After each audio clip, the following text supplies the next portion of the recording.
All right. Hello, everyone. Welcome back to the Black Brain Trust. Today is Friday, October 26th. Today is our Economics Friday. Today we're having a good show today. Ripple goes live with Bank of Kuwait and Venezuela drops US dollar, amongst other topics. I want to say hello to Anti-Gravity in the chat room. And hello, King Nick. How you all doing? Just a reminder, all views and opinions talked about on the show today is our own opinions. We are not certified financial planners or certified financial advisors. If you want any advice in your own personal economics, please go to cfp.net, put in your city, zip, and state, and there you can find a certified financial planner in your area where you can ask questions and they will give you more insight to your answers. Also, I want to say hello to the Black Brain Trust and to Excalibur in the chat. So, with that said, let's go ahead and get started with our show. And our first topic comes from Forbes.com, the title being How the Electric Vehicle Industry Provides a Roadmap for Bitcoin and Cryptocurrency Startups, written by Marissa Peretz. Now, in this article, she is just saying around 2010, the EV car industry was pretty obscure. When you mention electric vehicles, people had a lot of questions in mind, such as how long does it charge? Even myself, I had questions in mind. How long does it charge? Is it practical compared to just filling your gas tank up? You have to wait there and fill your electric battery up full of energy. Also, people said, well, what happens if it runs out of or runs out of battery? Questions like this that the EV industry had to answer. Difficult questions that people really didn't understand. Now, what Ms. Marissa Peretz talked about in this article was what the EV industry did instead of answering these hard questions with even more hard answers that sometimes and more often raised even more questions. What they did was took the initiative and tackled the situation head on by putting out pamphlets, by putting out commercials, movies, documentaries, and other things that answered questions people maybe did not even have or did not even know to ask about the EV industry, made it more synonymous, more of a household name. Therefore, Priuses came out, Chevy Volts came out, and also with this, they were able to hire employees that were willing to go and come into a nascent industry and help provide it a foundation and boost it from the ground up.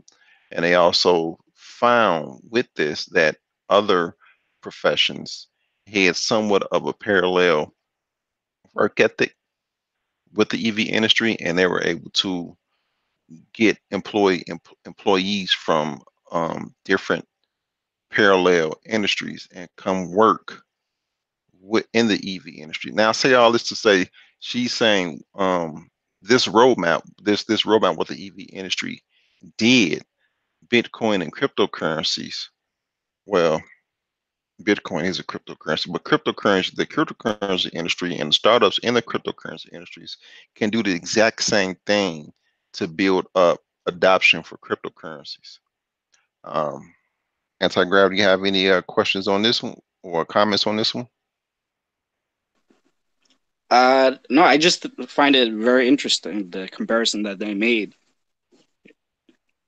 Yeah, I go ahead. No, that's it. I just found it very interesting because it actually makes a lot of sense. Yeah, and I like the angle that she took. She looked at it from a completely different. She looked at the entire industry, and you could say the struggles is going through now for adoption, and looked at it and compared it with another industry that came about not too long ago. Really, they came about around the same time, and they were able to make a name for themselves. And she saw that and said, "Well, cryptocurrency, you can do the same thing." How about you, Mike? Yeah, the parallel is actually there, and it's moving at the same pace, right? So every time there's an increment in in development for EVs, um, you're seeing also the similar volatility with cryptocurrencies, right? So as cryptos move up in volatility, such as Bitcoin moving up to $20,000 a share, or even the increments that it's at right now, um, you're seeing the same increments with EVs as well. So I think the BMW i3, I think that's what it's called, Hmm. used to get 83 miles to the charge. I think now it gets something like 130 miles to the charge.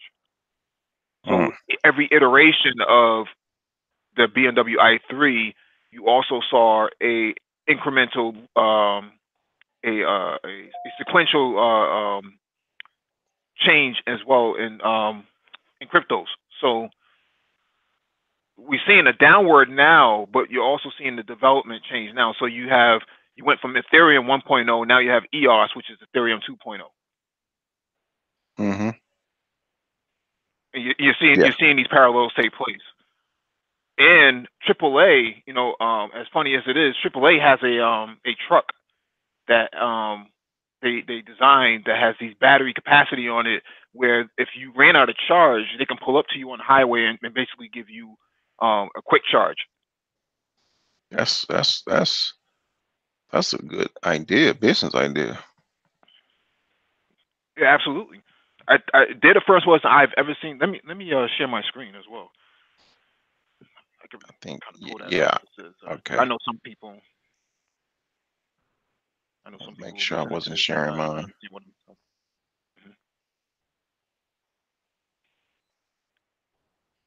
Yeah, that's a good idea.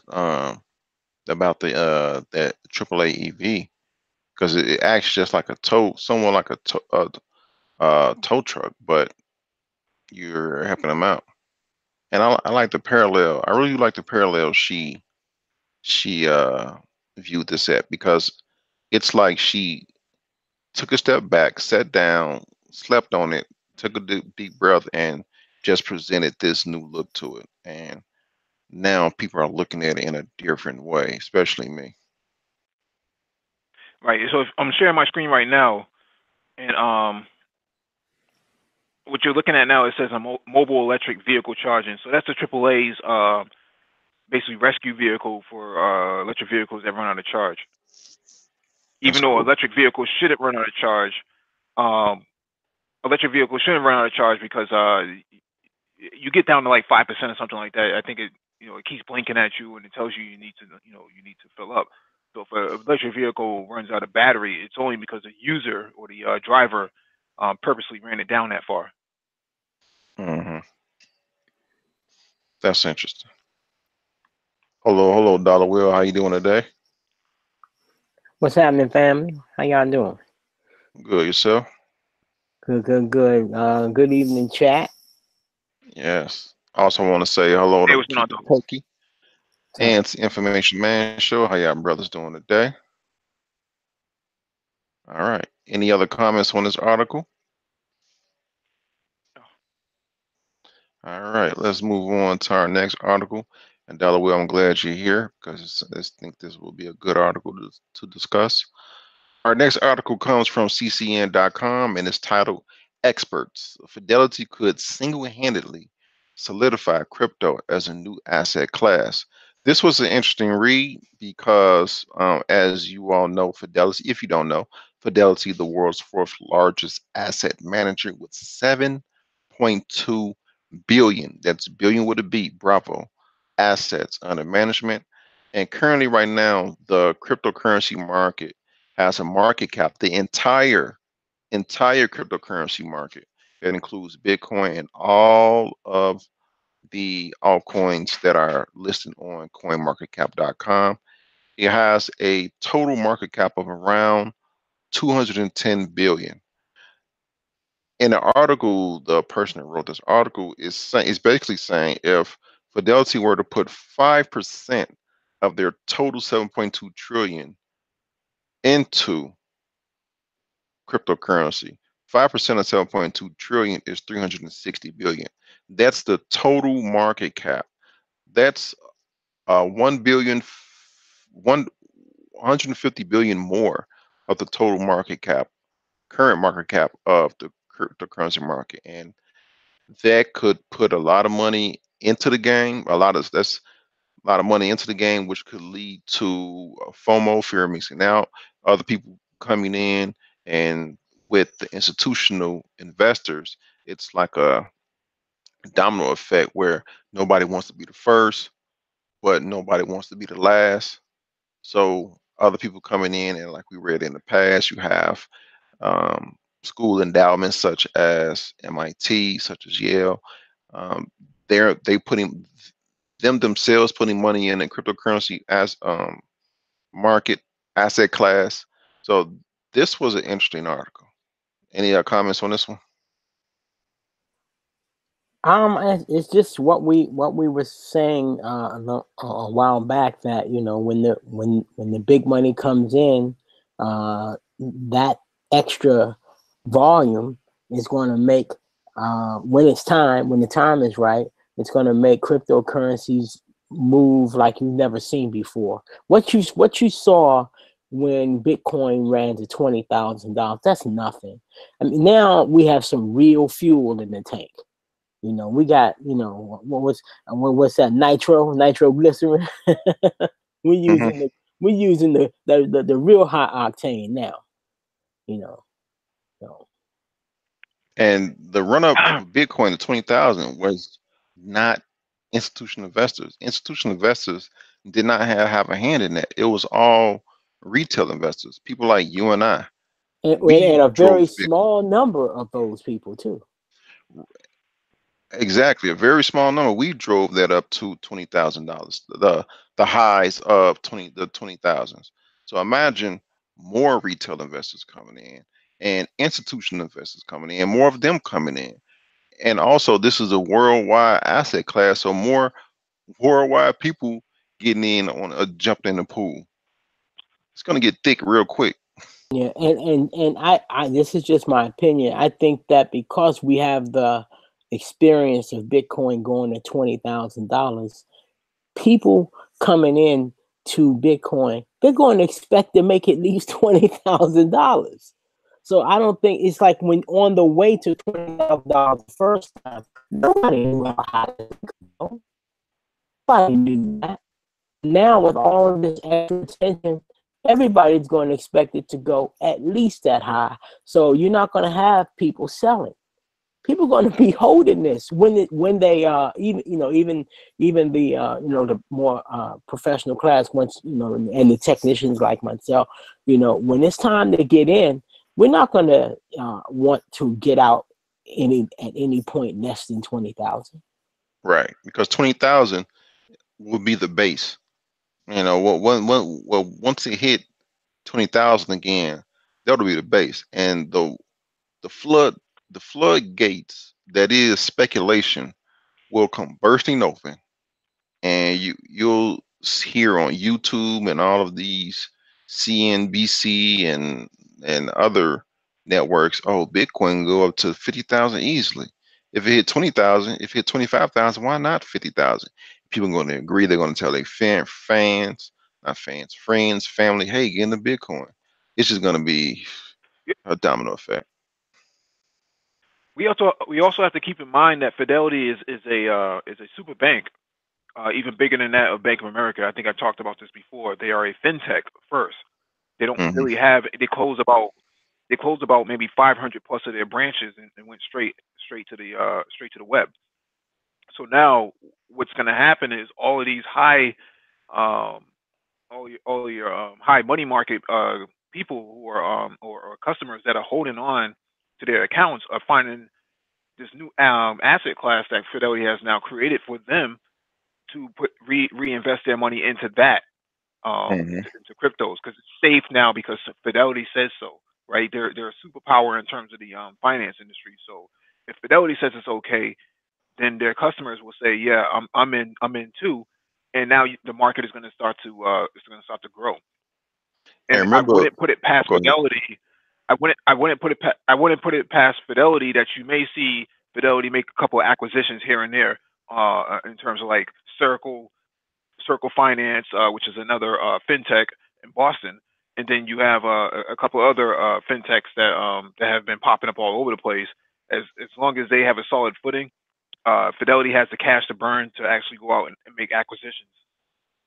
And remember, I think it was last week we discussed Fidelity opening somewhat a custody solution for their customers to get into cryptocurrency, where they can even trade on the Fidelity platform, albeit the Fidelity platform will link you to other um, cryptocurrency platforms, but they're starting to become more of an all-in-one. Hey, we'll take care of your cryptocurrencies for you. We'll put it in cold storage. The cold storage will be cut off from the internet and in a different location from the Fidelity offices.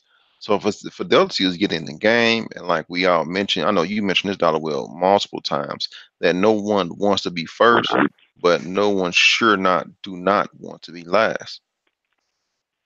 And I remember also on within last week we talked about the big institutions like Fidelity increasing their insurance Hmm. to offer that too. So You it's already have two American crypto exchanges that are FDIC insured, which is Coinbase and Gemini. And Gemini is ran by the Winklevoss twins, so they're FDIC insured. Right. I think I would just make one correction for something you said earlier. I think you just misspoke. But Fidelity has $2.1 trillion under management, assets under management. So Really? they're yeah, they're So absolutely massive. so 5% of of the 2.5 trillion is even more. Yeah, I think the only firms bigger than them it would be like BlackRock and Vanguard. So Mm. they're number three in terms of size. Yeah, yeah. Fidelity is a superpower. Like I said earlier, they are a massive superpower. Yeah, and BlackRock, you probably heard that name. You probably seen that name written somewhere on one of your statements for your retirement accounts. Because BlackRock is very heavily involved in that. So get ready. So I think with I BlackRock, don't know. I don't know. What are we talking about? There's no way to really know. What are we talking about? 50 times growth, of market cap. I don't want to say 100 times. I'm trying not to go overboard, but it could be. I said my mind can't even put the math together on how what multiple we're talking about, the growth multiple for the market cap relative to the when Bitcoin went to 20K.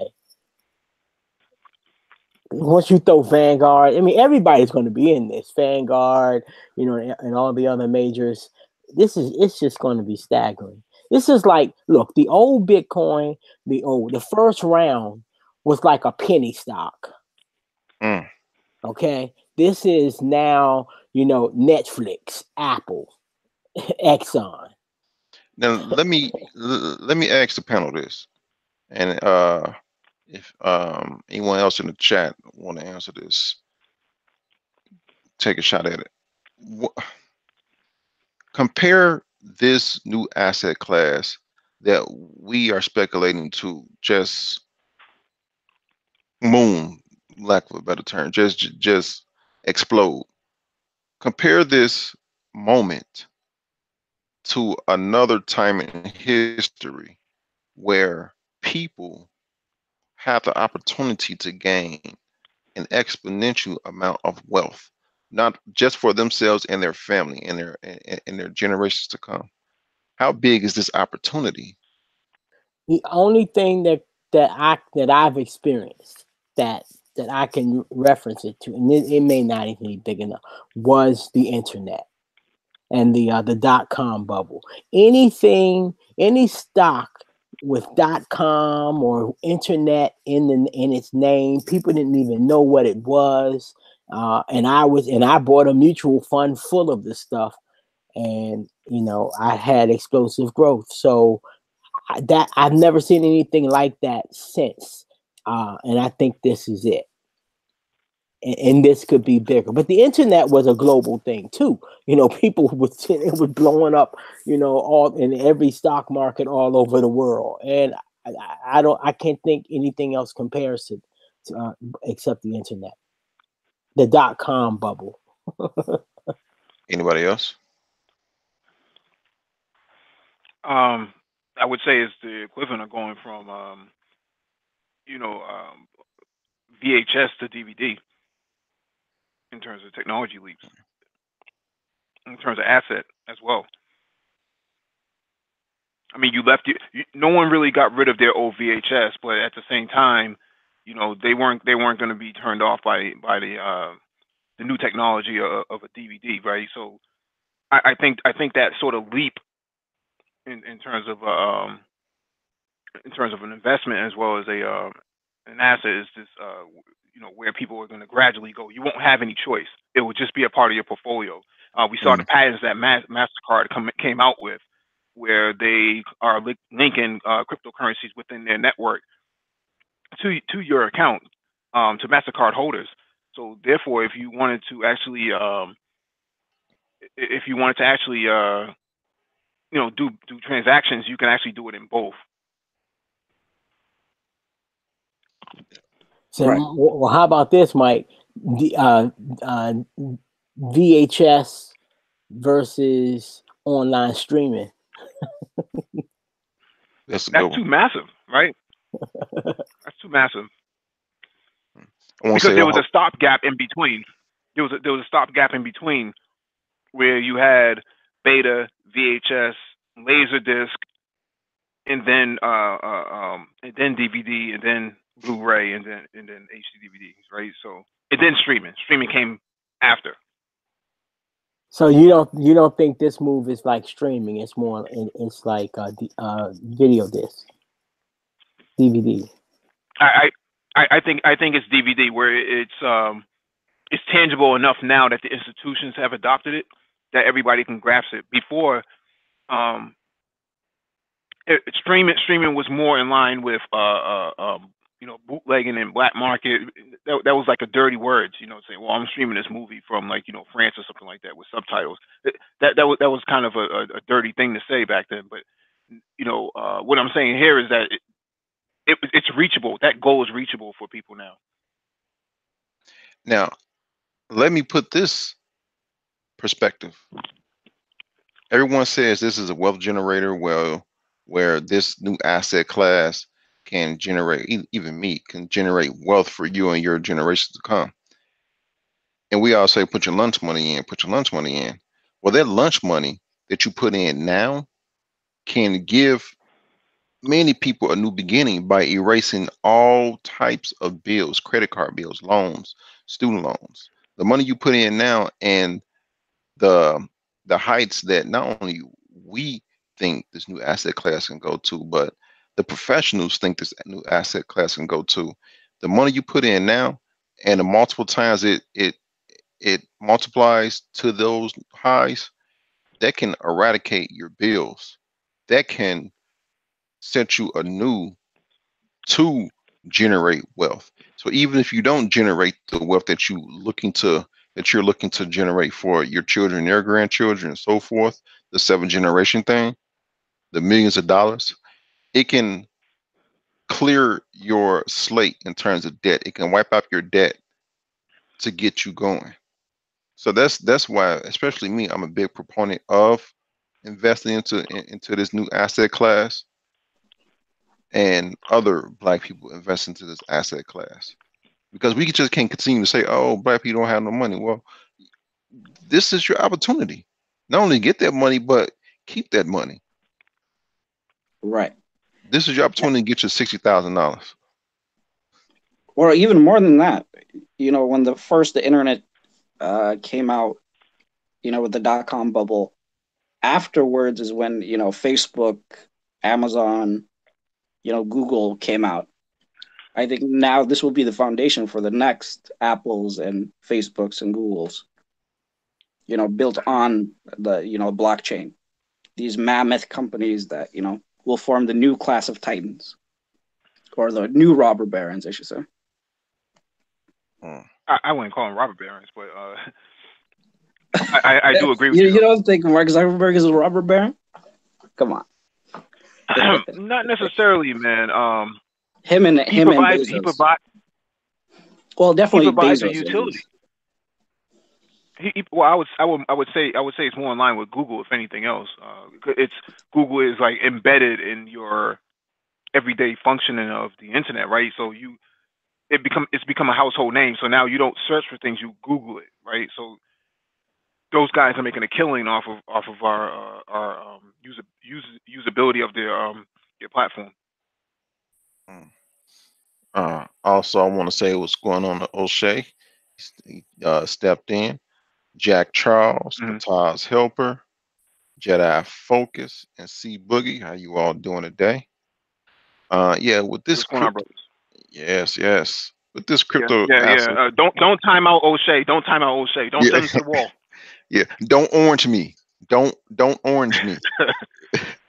Also Rael. But yeah, this asset class, it's big. You know, we're not saying put in a mortgage. We're not saying that. We always say and we always reiterate your lunch money. And when this thing jump off, it can help pay a bill or two that you need paid. It can help pay that uh, credit card bill or loan, or even put a dent in that car note, or put a large dent in that school loan. I mean, come on. One of the things that back when I was, I don't mess with penny stocks now, but back in the day when I used to, my I guess the way I looked at it in terms of what was too much and what was the right amount to invest, I asked myself how much would I normally spend when I would go. I'm on the East Coast when I would go to Atlantic City, or a few times I went to Las Vegas. It was nothing for me to take $1,500 to $2,500 to Vegas or Atlantic City and lose that money and call it fun, call it entertainment. I thought nothing of it, but of course, once I started trading, I never did that anymore. I never considered that fun. But, ask yourself, think about when you go, some of the concert tickets that you buy, but your weight, how much you can afford to lose in the interest of fun, that you already losing in the interest of fun. How many Jordans do you buy? I think you're gonna start to see more adoption of cryptos over the dollar itself. I saw an article. I think we may have covered this back in the summer, but a private prison is actually accepting cryptos or Bitcoin, for that matter, for bailing people out of jail. This could spark a whole new wave of debt bondage, where the federal government makes you pay your parking tickets in cryptos, and if you can't pay it, then you're kind of just in the risk. Dubai already, I don't think I sent out the email, but Dubai has already something like that, Mcash, where people can basically pay their city fees in the Dubai crypto, and they're moving. They're on a concerted effort to move to a cashless society. So you saying, Mike, we're gonna be putting Bitcoin on brothers' books in prison? You could very well see that. I mean, all these I feel bad for all these homeless vets and these guys, on the corner, shaking their cup looking for change. You can't put no cryptocurrencies inside a cup. Get this. There are already street performers that are accepting crypto. They have their QR codes enlarged on a piece of cardboard, looking nice and pretty, and they on the street corner playing them musical instruments, and whoever want to contribute. Huh? Oh, buckets. Yeah, bucket boys. Hey, they're good, by the way. And whoever want to contribute, they whip their phone out, and they may be in the back of the crowd, whip their phone out, take a picture of the QR code, and send them a couple Bitcoins. They're already doing that. It's going to get to that point. I think the federal government will see the value of it and be like, you know, like I said earlier about parking tickets, they'll start there and registrations and things of that nature, forcing you to pay through some form of crypto. Now, what kind of crypto would they use? I don't know. I don't think they will use Bitcoin, but they'll definitely use something like a Ripple or something like that. I mean, not Ripple, XRP. So, yeah. I also want to say hello to Odinga, and yeah, yeah, yeah. Any other comments? If anybody wants to get on the panel, got Yeah. something burning to say, drop your email and we'll get the link out to you. Yeah. All opinions are invited because that helps enriching the discussion. Also, But Jack had a question in the chat. He said, "How does cryptocurrencies play in the factor of qualifying companies at company value, especially companies that accept it as payment?" I I don't don't know if you think a company that accept cryptocurrency would become better in value, because right now, well, one of the largest companies started accepting, well, one of the largest companies that first accepted cryptocurrencies was Overstock, but Overstock didn't become more valuable. They stock took a uptick, but they didn't become more valuable, and they've been accepting cryptocurrencies for years. Oh, maybe the question is more. You know how right now we look at companies like stock in the earnings report. We talk about the revenue. So I wonder. Yeah, that's a good question in terms of how they're going to account for these cryptocurrencies. Are they going to convert them to U.S. dollar to show how much revenue they've taken in? Because now we're going to have revenue coming in multiple currencies. How do you give an earnings report? Yeah, you never know. Yeah. And I just they read. may hide that as offshore, you know, a tax write-off offshore. Same way Apple did in with Ireland, right? Apple stashed a whole lot of cash over there, in like $16-20 billion just in Ireland alone, and no, you know, U.S. government, you know, either didn't know or just didn't say anything about it. Jedi Focus says cryptos are allowed at some casinos out there. Where what region of the country are you in? That's if casinos are accepting it. Well, I don't want to say if casinos. Now that casinos are accepting it, the adoption rate is starting to pick up. So now, Dollar Will, you can take that $1,500 and transfer it to, or Las Vegas, transfer it to Bitcoin and go spend it in Las Vegas. Not on a dancer. Now, okay, yeah, I agree. Yeah, That's but too much. when they gonna start taking coins? Oh, they already do. Not, Okay. and now see that sound like I'm telling myself, but I read an article where they have their QR code tattooed on them of their wallet, and guys whip out their phone, take a picture, and send them money. That's the super simp way. Man, yes it is. Efficient. Efficient. Um, I heard a podcast. The podcast is called Unchained. I want to get the title of the podcast, this particular podcast, but the podcast itself is called Unchained.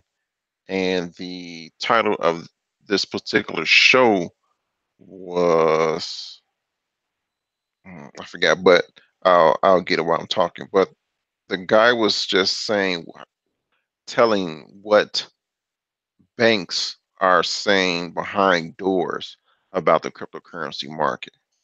And what they're saying is it's an uptick. No, it's an uptick of people, them trying to get into this, because what they say in public and what they say behind closed doors is something different. So what he's basically saying is a lot of the bankers, what they're saying behind doors is they want to get into this, is they want a piece of the pie. They want a piece of the cake. And the name of the podcast is named Unchained, and the name of the show was okay, Barry Silbert on what Wall Street says privately about cryptos versus what they say in public. So that's some good news right there. Mhm. Hmm. Any other comments? No, what we got next? All right.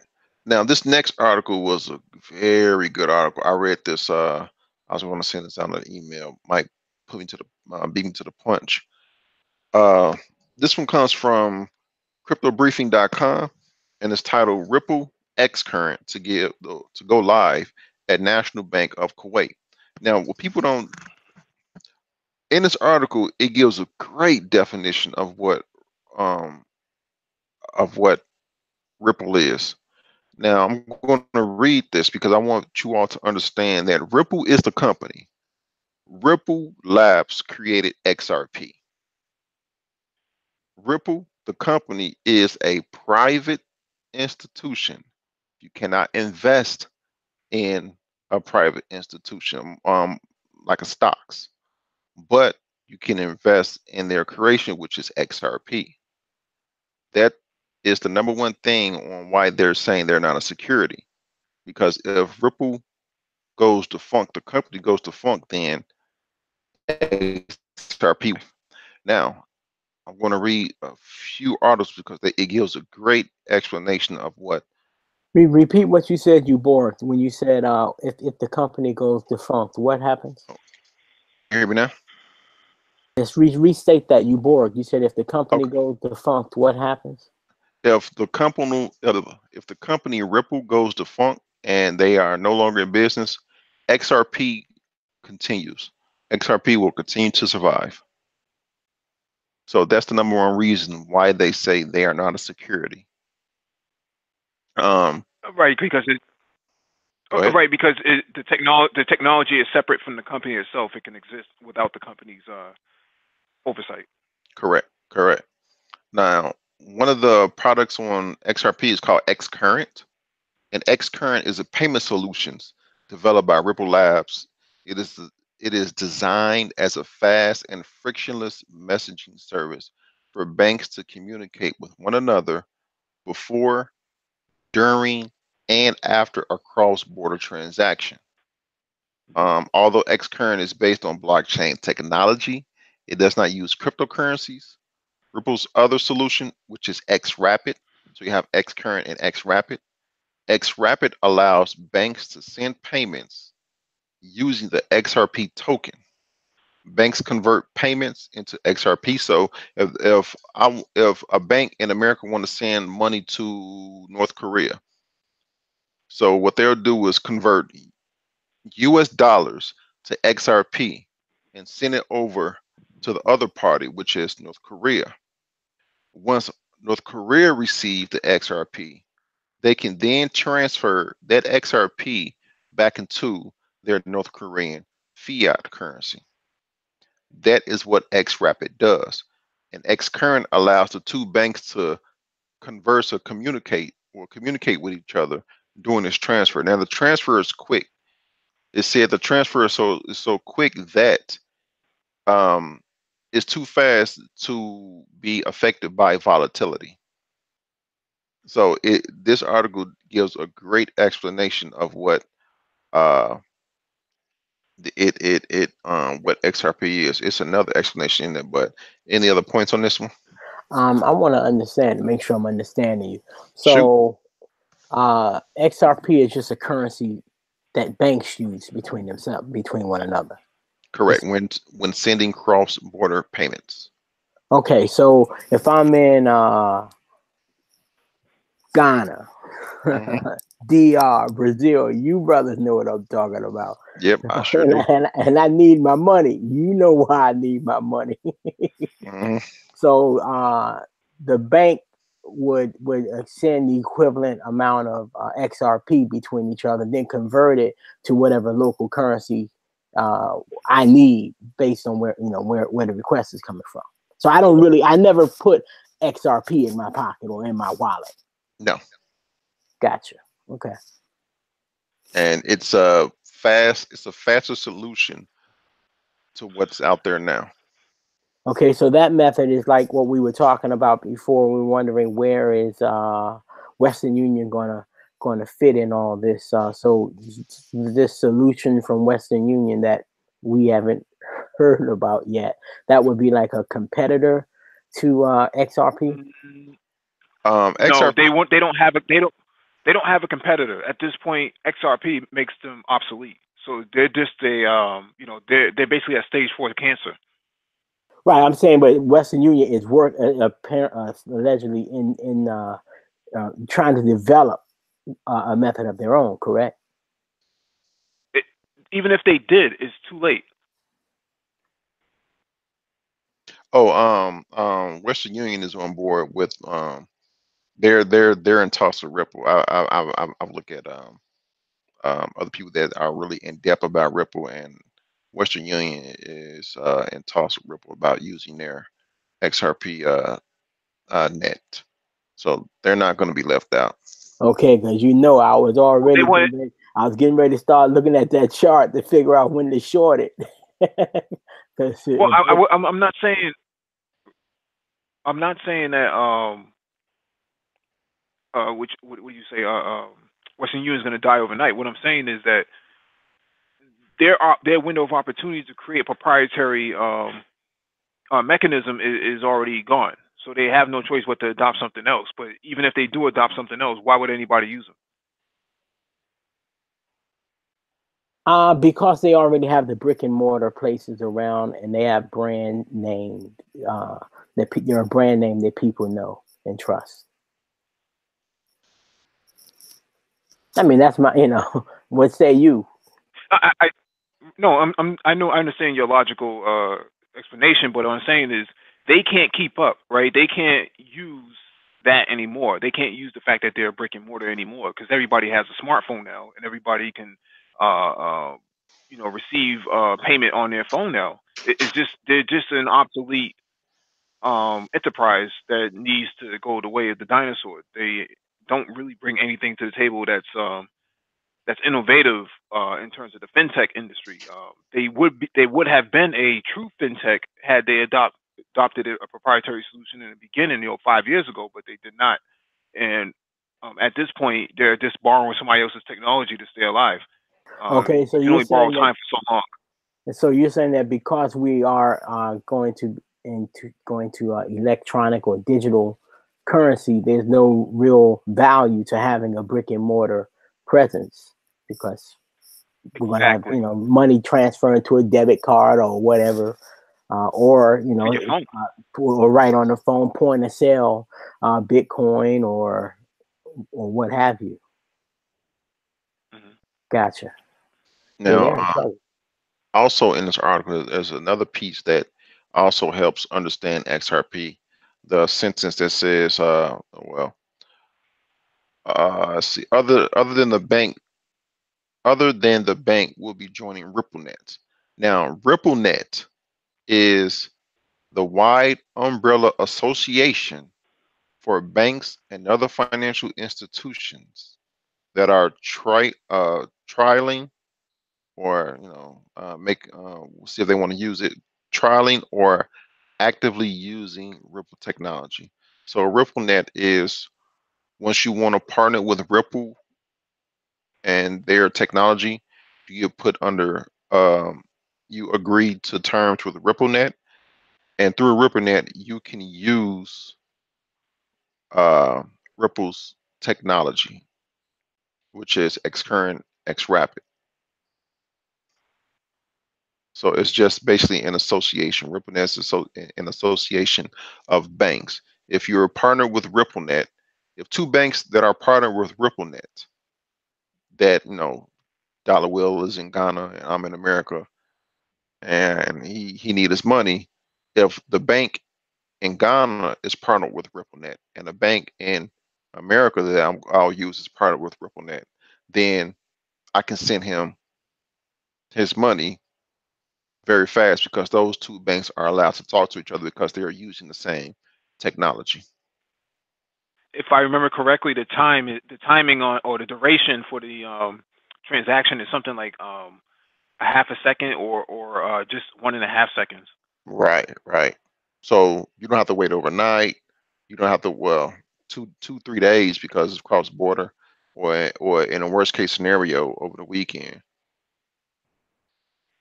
Right. The delay comes from the ACH transfer, Hmm. which is a part of the Swift system, which is a dying dinosaur as it stands right now. But um, you basically just have a new financial mechanism for mode of payment that supersedes anything that's even available from the Wall Street, London, and Brussels. They just don't have an answer to that.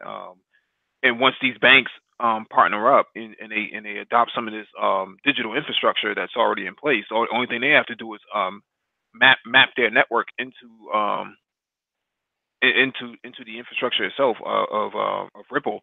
It's game on and game over for those who didn't. Right. And now Ripple is at, I want to say 47 cent. So people speculate, again, people speculate.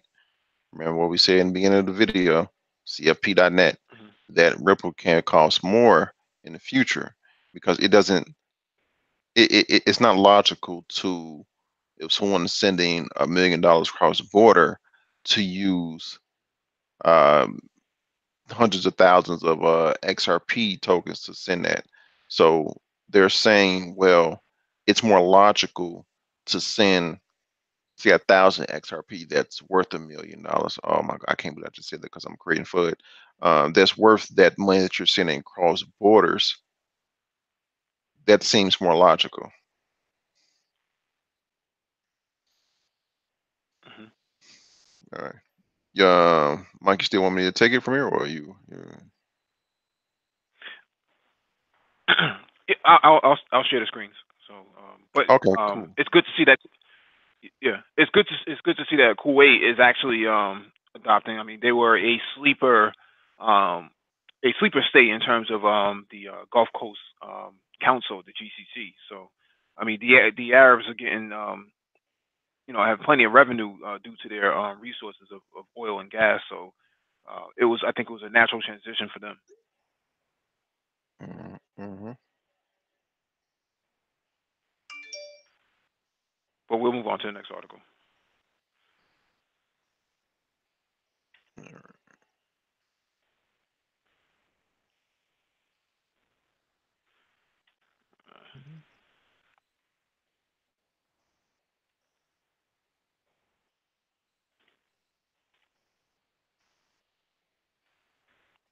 So this article is from newsbtc.com.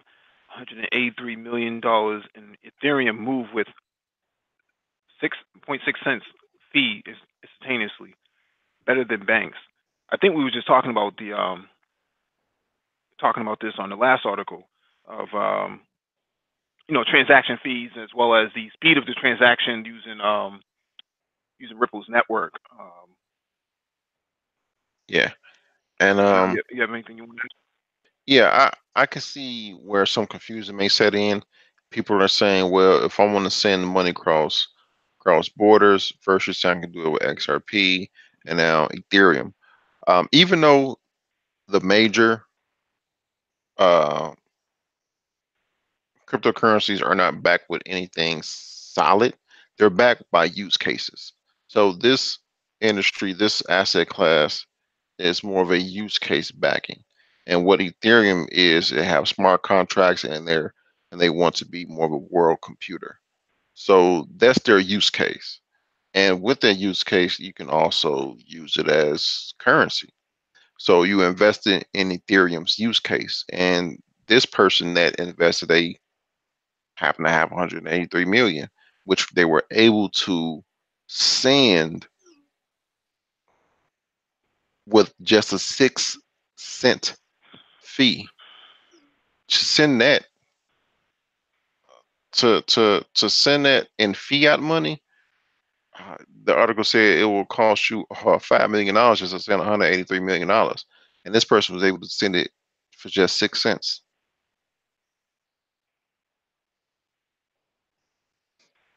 Yeah.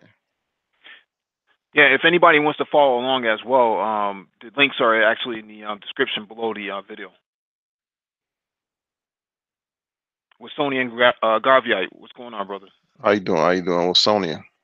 Yeah. So that's more of a difference between XRP is use cases is sending money across borders, but yeah, this guy sent 183 million, basically 183 million dollars worth of Ethereum for 6 cents. That's just using the ATM machine is going to cost you $1.50, and you Yeah, and you absolutely. only Yeah, absolutely. and you only taking out $20.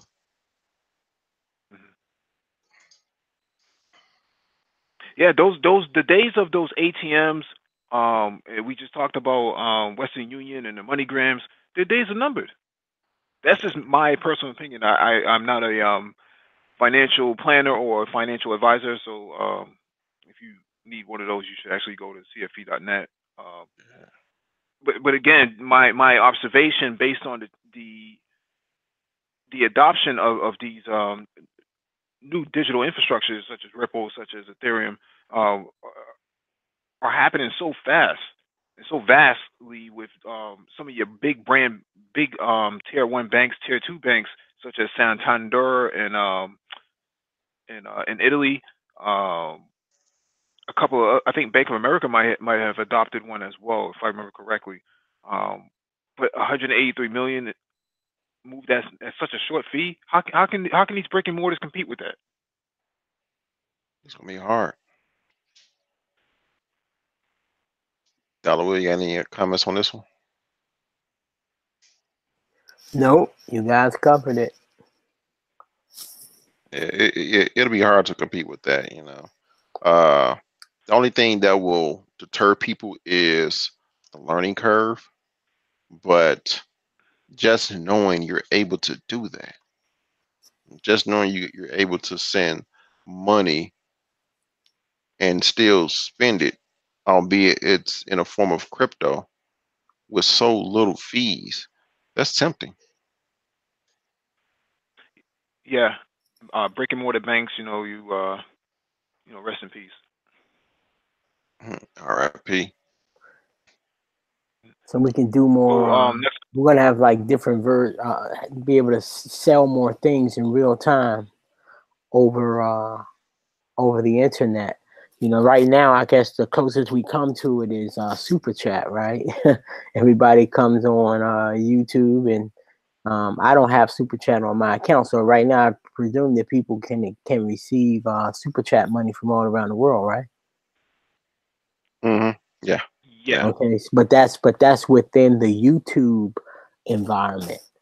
I see where you're But going with with this. Ethereum, what's to stop you from having your own web page and your own presence away from YouTube, and get or selling products on your site, and you get the money immediately or in a crypto as But opposed to fiat. it's not just well, Ethereum. I think we. It's Bitcoin, Ethereum, Ripple, Monero, uh, XRP. Well, I say Ripple, I mean XRP. It's not Right. just Ethereum. Oh, go ahead, Right. Mike. No, I was just going to say that people will become their own banks, their own Yeah. fintechs. As long as you have a powerful smartphone that can, decrypt public keys and encrypt private keys, it's gonna come to a point where people who do have the means will become their own micro banks, and you'll see a lot more micro lending going on. I mean, typically you see, people might loan family members, $20 here, $40 there, but there's going to come to a point where you can actually loan out cryptos and hold people to it because all of the verifications and authentications that go on within the transaction itself. Yeah, it's automatically put on the ledger. Hmm. So that Exactly. means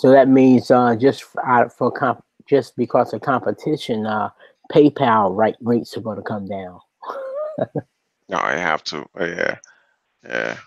But like I said, the only thing that'll deter people is the learning curve and the pressure of becoming their own banks.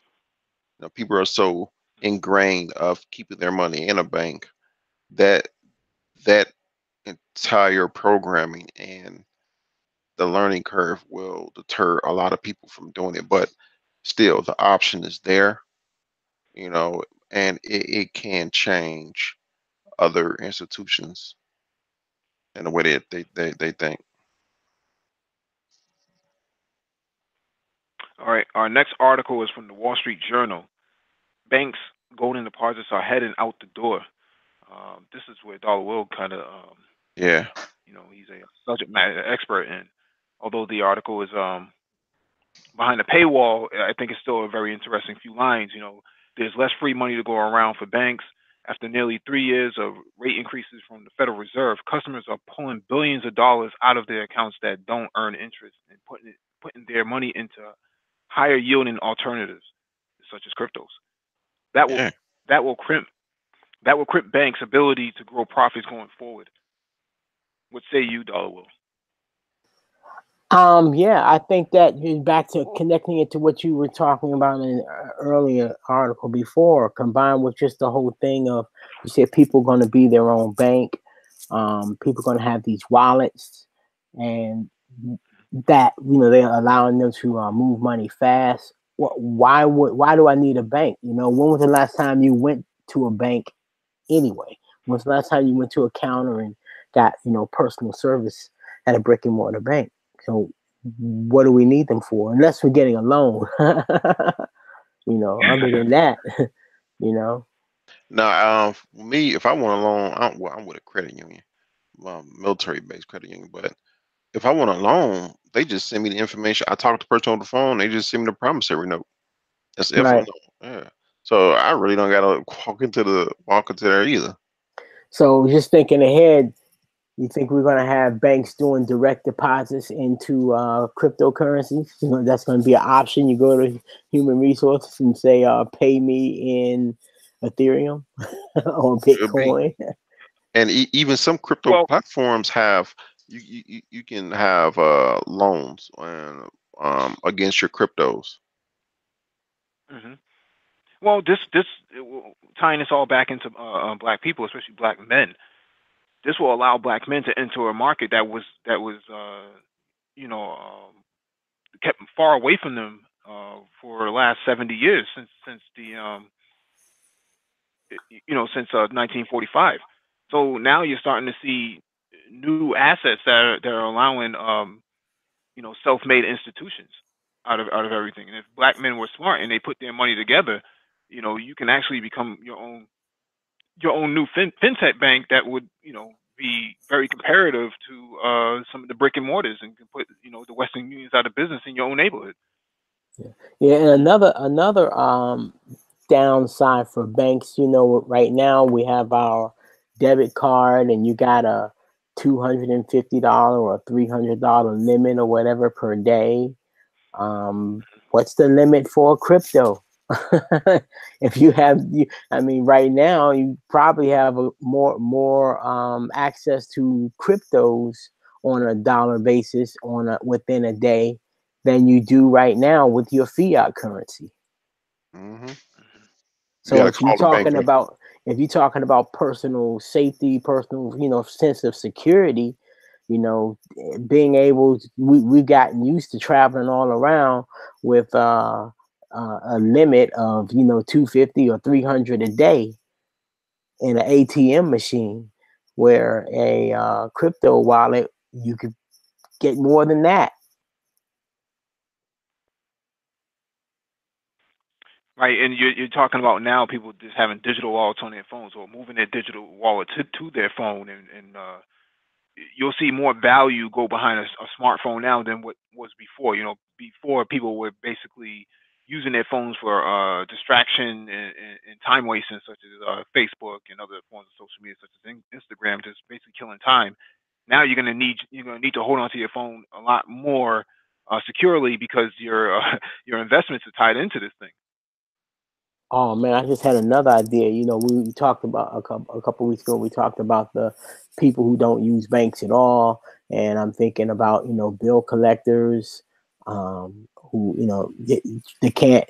The quicker you get your money into like a crypto, you're not gonna be able to have your assets frozen in a bank because your money's not in a bank. And if it's private, not as easily for companies, and it may not be as easy for companies to determine how much money you have. This is, we'll see how long that lasts before regulations catch up to that. Because if Well, you have all your money in a crypto wallet, that money you owe, let's say you owe, a credit card company, $10,000, and you don't, or even your mortgage company, okay, your mortgage, you're behind on your mortgage. If you don't have the money in a bank, how are they going to garnish your check, or how are they going to rate those assets? well, they'll find you by social security number, but even that, people work Yeah, under but the the table, have social been doing security this for years. number don't trace to a crypto wallet. It doesn't, but if they want to put a lien on you and you have no other assets, they'll do it. They'll do it against your passport for one, and they'll do it against your social security number. It basically puts you on the watch list. But that's a whole nother subject that we can go over another time. But that's typically their way of doing business with you. You see this with child support a lot. Stay tuned. Hmm. I even heard stories of guys when they're getting divorces putting their money in crypto. So what? Of course, I'm not going to force you to. Well, what's your crypto holdings? You know. Hmm. And I had a question for Dollar Will. The article said that people are taking their money out of accounts that have zero, basically zero interest. I've heard stories. Maybe you can tell me this of people when they retire putting their money into like money market accounts. They had like a 5% interest, and they living off that. Living off the principal. I guess you might be talking about like people putting their money in like a certificates of deposits and that kind of thing. Is that what you're talking about? Yeah. Yeah, Uh. that would be that's going to be tricky. Now it could happen when you start talking about big institutions like Fidelity Oh being no. involved with it. I mean, Oh no, no, no, people, no. I'm saying used to. People used to do that, right, but like decades ago.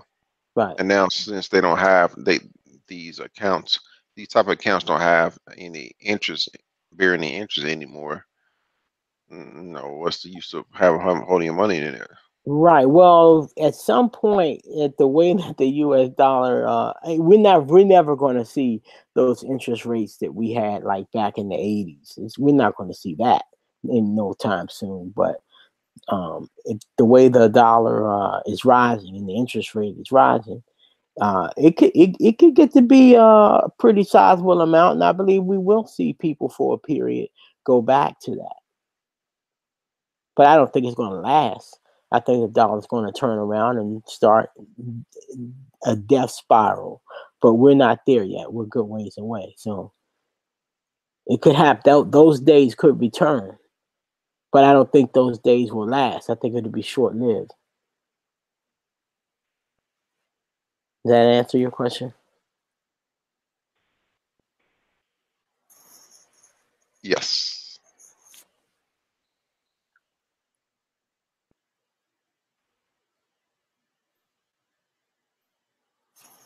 Well, we can move on to the next article. Japan's top container shipping line projects $600 million loss. This is from the Wall Street Journal.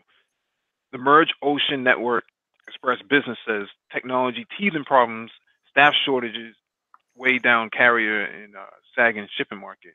I would also throw in just as an anecdote that the tariffs that is happening between China and the United States, as well as many of the other Southeast Asian states, is also causing this problem as well.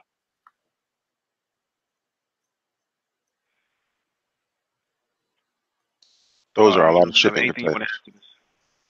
Those are a lot of shipping Yeah, I containers. would. Yeah, Yeah, I would definitely make a lot of tiny houses out of those. But Yeah. yeah. I'm trying to scan this article to see what materials are on those lines, because that's a good tell for the economy right there, because these are intercontinental lines. So if we're saying that the return $600 million loss, be good to see what's on those ships that is not selling. they're also saying that it's being led by the IT. But I just find that hard to believe that you don't have a modernized IT architecture in 2018. I just, for me, it's hard to fathom because I work in that industry. So most companies usually do their major updates every 5 years at best. Because it's depending on Mm. how large they are in terms of the IT architecture, because technology changes every 3 years. But um, for a shipping container company that's that runs a 24/7 operation, it's just hard for me to fathom that Yeah. that could be your downfall. And I don't know if it was there's just me, but also in the photo, the number of cars that was in that photo. That to me says, okay, everybody has a car. Just about everybody has a car, and they're still making cars. And Well, this, go ahead. no, go right ahead. Go right ahead. Oh, and that's to what Dollar Will was talking about. The market's going to keep making products until nobody wants to purchase anymore. Then you'll see a correction. But those were a lot of cars in that parking lot, and I understand it's a port, so a lot of people working there, but it looks so uniform. So it's like Hmm. everybody's buying the same thing. Those are, yeah, those cars are actually new. Yeah, There's I, a window sticker on them. Oh I man. was that's scanning this article. They are attributing the loss to increase in fuel charges. Oil had made a healthy run, and I've been predicting it's going to reverse. Um, but for the period of that run up, that they're attributing that loss to their uh, expenditures for fuel. Now, that's kind of odd to me. Usually, what happens is when an economy is growing, the cost for the fuel gets absorbed by just factoring it in to the price of you pay at the counter when you go buy the product. The price goes up to take that into account. But the fact that the shipping company is not able to raise the price uh, to transport the goods, that's not a good sign for the economy. Hmm. But can you That to me is a key that we're slowing down. I was looking. explain that? Okay, if you're making money, if you have a product that's in demand in another part of the world, and the shipper says, "Sure, I'll transport your product to America, but I have to charge you 15% more because the fuel went up." You just make the product cost more. Hmm. And so that everybody downstream will pay a little more for it. And because the product is in such demand, everybody pays more. And that's how the economy grows. You see that in you pay more for it, the companies make more, everybody makes a little more money, the stock price goes up, revenue goes up, you know, so everybody's happy. So everybody just keeps paying up for the service because everybody has faith that the next guy downstream will pay the higher price up to and including the customer at the cash register. And what's the article saying? The article is saying they have a loss. So if you're having a loss, that means somebody didn't want to is not paying the increase. Mm. They're not Right. doing it right. And, We've hit a ceiling. We've reached the point where the market will not accept the higher price. Somewhere in that Ooh. chain, that loss is not being satisfied. Nobody's paying up. Prices are when an economy is growing, the prices always go up, but everybody just pays it. because it's built in, it's prorated into the price of the good itself. Correct. You pass it on. You pass the cost on. You know, the little guy at the cash register ends up paying the freight. But in this case, Right. it didn't work. The system's not working that way. So there's some pushback somewhere in the down line in the chain where they're not paying it. So, for example, let's say the shipper says it costs 600. It's going to cost 600 more. It's going to cost 15% more. Well, at some point, maybe the manufacturer says, "Screw it, screw it. I'm not going to pay it." Okay, so that means the good doesn't get shipped. But if you're a shipping company, you still got to pay those employees. You might have a note on that ship. You still got overhead.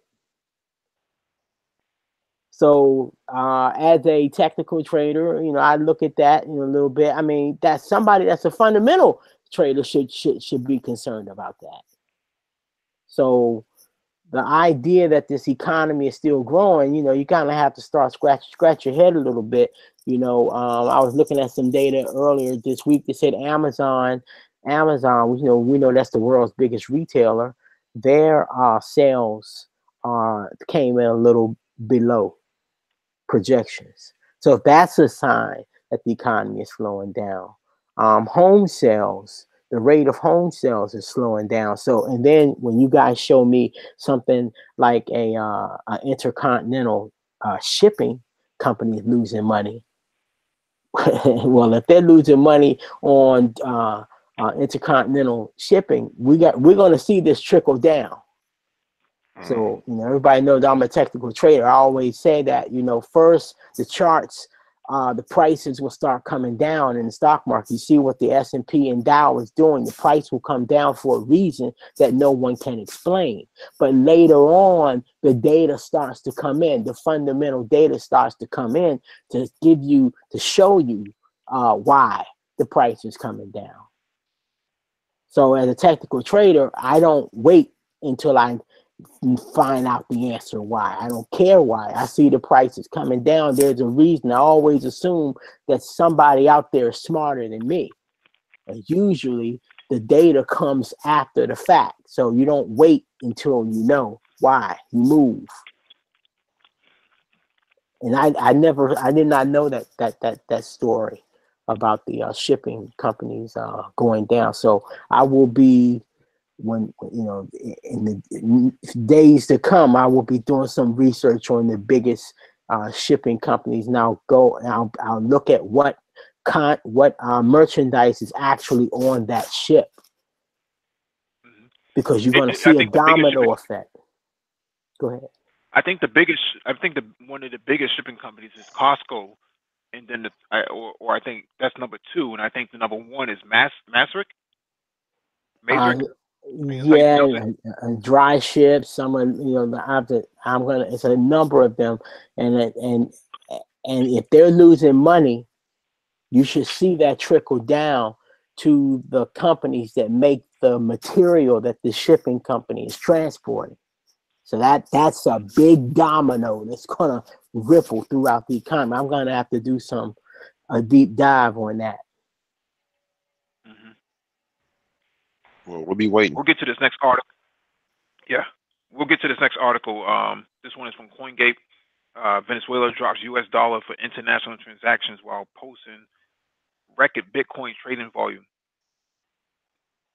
Uh, The- this is big stuff, especially for somebody like Venezuela. This is really, really big stuff. Now I know that Venezuela is supposed to be using the bank of, or I guess one of the main Chinese state banks for transactions as well to get around the sanctions.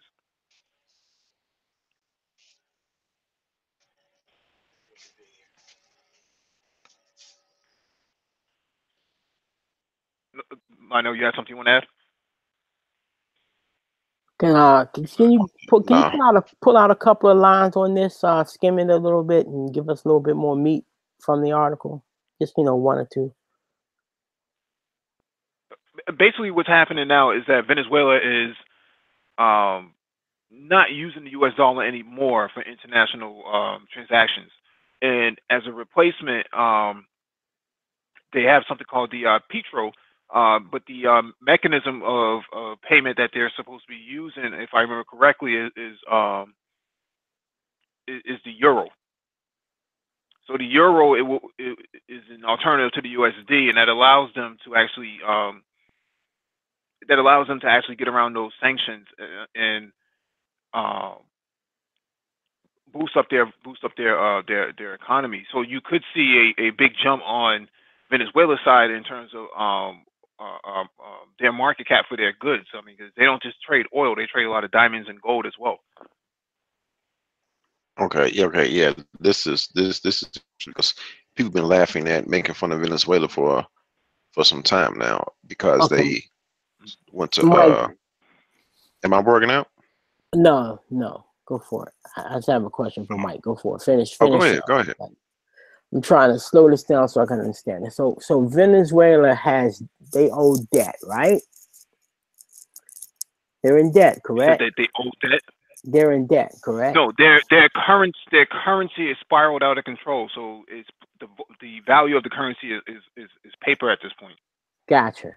And so they are using the euro as their currency. Is that what you're saying? They're weighing their currency as well as the petro against the euro. Okay. Got it. Hmm. Yeah. This is major. This is Yeah. very It is. major because Iran did the same thing early this year. Iran is trading their oil against the euro. Venezuela just did exactly the same thing. You could very well see many other countries like Syria, Iraq. I mean, Iraq did this in 2001 or maybe 2000. They started trading their oil in euros and not dollars. So we see this kind of adoption of method for doing business with their natural resources away from the dollar, and this comes a part of this new phenomenon called the de-dollarization, where everyone's getting away from the U.S. dollar, despite how strong it is. It's just not working in their favor, and these major powers are all basically aligning themselves against the United States in this regard. I am skeptical of that strategy of trying getting away from the look. There's one world. So if you peg your oil to the euro because you because though that relationship is more favorable to you than say the U.S. dollar, which is rising right now. Which is if you got oil, it's going to devalue the heck out of it. Well, the euro is also weak right now, but the weakening in the face of a stronger dollar. But the euro might be weakening faster than your oil is, so that could be an advantageous relationship. Is that what we're saying here? Yeah, to an extent. So the sanctions that are put on these countries is tying their money up in the USD. If they get their money if they choose another alternative currency that's strong enough, such as the euro, then what that does is it allows the transactions to actually take place in real time. You know, to get some of their much needed revenue back. But if every other country starts adopting the euro, and drops the dollar, then that spells bigger. That spells bigger issues going into 2019.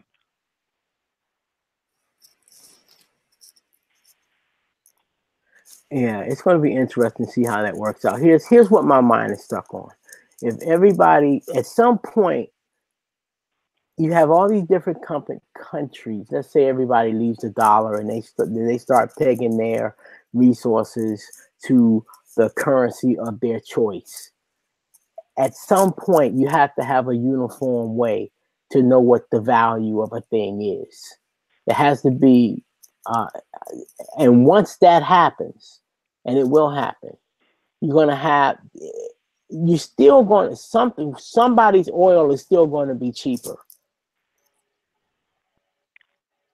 Well, So I it depends. still don't think that, I don't think that there's a way around, around the cheapest, the person offering the cheapest price is still going to win. Well, not all oil is the same, right? So different oil from different countries do different things. Different So grades. there's different reasons why you would actually, right? There's different reasons why you would use that oil. Like for example, India buys oil from Kenya, and then they refine it there, and then they ship it back into Africa, and then sell it at a nominal rate. So there's different reasons why they would actually there's different reasons why different countries would buy oil from a different vendor, so to speak. Mino, do you have anything? Yeah, this, like I said, I've been laughing about Venezuela and transition their transition to their own crypto for their country. I even hear economists that they're being interviewed on different shows. They talk about it. You know, it's not a good idea. I understand it's not a good idea because this is really the first time in history that um, this type of thing is being done. So I understand people's I understand people's hesitation. Even me, myself, I had hesitation with this because of the politics in Venezuela. But if this thing succeeds to a certain point, I'm not saying succeed completely. If this thing succeeds to a certain point and it creates somewhat of a blueprint where other countries can do this, then this is something major. You can't laugh at them anymore. Mm-hmm. And I understand. I understand everything Dollar Will said, and I agree with him. You know, and I understand what you say. Yes, we mentioned before, different oils do different, are used for different things. All oil isn't the same, Mm-hmm. but still, Venezuela, Iran, Russia, they are trying to de-dollarize themselves, and they're trying this crypto thing to peg their currencies to natural resources and other things. I just think this is interesting, and I want to see how this plays out. Yeah, I don't know. We'll see. Because I think that the value of these commodities and these currencies, just by the nature of it being a global market, they're always in a state of fluctuation. Not like crazy wow, but there's a bigger relationship at play that I don't think that they're going to be able to manipulate that relationship or avoid the consequences of currency fluctuation and the impact of that fluctuation on their commodity. But we'll see. We'll see how it works. Because and you're gonna have every country trying, maneuvering the price of their commodity as they try to link it with a different currency, and it's it's all going to get normalized in the marketplace, and I don't think that they're going to be able to have the effect that they want. But we'll see. Yeah, we'll see how it plays out. Right, because this is new territory. Never been here before. You know, I know it's going to create a lot of confusion in the world if this de-dollarization thing happens and everybody's picking their own, or pegging their resources to their own, to the currency of their choice, fleeing the dollar. It's going to be interesting. It's going to be a new world, but there'll be once people understand those relationships, and people will figure it out. There'll be a lot of money, a way to make a lot of money off of it, because countries don't always make the right decision. But when they can make the wrong decision and end up making things worse for themselves as opposed to better. But we'll see. But as a trader, I'm looking to profit. Yeah.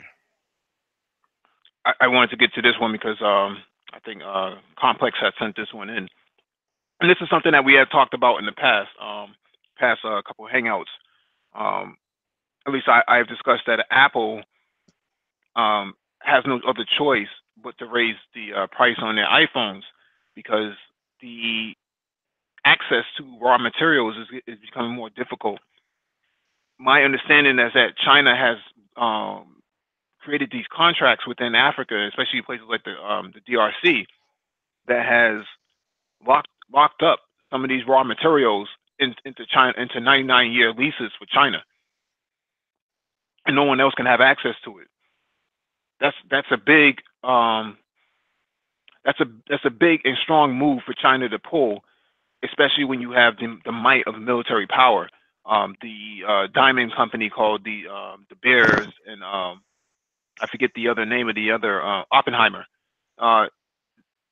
When they can't get their way with diamonds and gold, they send military action into on the ground, boots on the ground.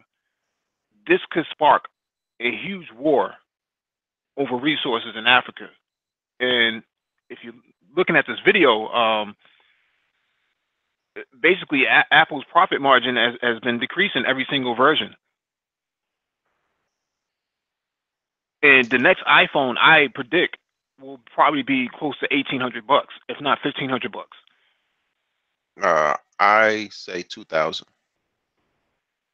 Okay, Because you can ask for whatever you want. At some point, the guy at the counter is going to push back, just like that shipping company that we were talking about a couple articles back, when they're going to have a $600 million shortfall. At some point, you cannot keep passing this forward. Now, Apple is expecting, stock purchasers are expecting this margin to rise. It's not rising. So here's another sign that this economy is overheated, and we may be turning over. It's too soon. We'll talk charts later. It's too soon for me to make that call. But this does not look good. There's nothing encouraging about a declining margin. There's no way you can look at this and go, well, the economy's just fine. It's still growing. Now, the reason I say 2,000 is because it's Apple. Apple is known to pull these type of tricks to charge a premium for their phones, because they know it's the iPhone. It basically, it is what it is. Now, if they charge, even if they charge 1,800, between 1,800 and 2,000, people are going to start selling their stock because their phone is too high. It's too expensive. What they'll do, man. Go ahead. Go ahead and finish. Go ahead and finish. I predict that if they do charge this absorbent price for their phone, that you'll see a stock sell-off. I'm going to tell you. What I'm predicting, we need to get the earnings report, the date for Apple, and basically the FANG stocks, You know, what's that? Facebook, Amazon. Amazon already came in. They're the largest retailer in the world, and their numbers were disappointing. So there's no reason to expect Apple to have good earnings when Amazon didn't. It's a Well, macro slowdown. what I'm saying here is, Apple will figure out a way to finance their phones like Microsoft is doing with the Surface. Basically, Microsoft is financing the Surface to their users at $59 a month. You really can't beat that. If you're in need of a new laptop, or if you're questioning whether or not you should buy a MacBook versus a Microsoft Surface, you really don't have that much of a reason not to buy the Surface at $59 a month. They're financing it for you. Apple will at some point have to do the same thing. Now, going forward after the next iteration of iPhones, they really can't squeeze any more profit out of their phones. It's just not feasible. So they would have no other choice but to get into the entertainment market, start collecting royalties off these rappers with these 360 deals and artists. Can you hear me? Yeah. Yes. Yeah, and lock in these new artists with these new 360 deals and these you know other forms of markets like squeeze in with Netflix or even Hulu for that matter. They can't turn any more profit from the iPhone, and it's too the economy is not stable enough for them to justify putting out an Apple car. People aren't buying cars anymore. That's just not a thing, right? We saw Ford is canceling their whole subcompact lineup of vehicles going after 2019. Um, other Volkswagen talking about pulling out from petrol in 2025 or something like that, or gas-based vehicles in 2025. Uh, it's just not feasible for Apple to actually squeeze any more profit out of the iPhone that they could. Mac sales are down. They're not increasing year over year. People aren't going out and buying MacBooks and iMacs anymore. It's just not cool. People do all their business on their phones and their iPads. The cost of materials for these iPads and these iPhones is just too cumbersome. They can't keep up with it, and they can't squeeze any more profit out of these phones. And not only is it too cumbersome, the price to fix these things is the same price to purchase another one. Apple can't keep playing this game of overcharging people for these products.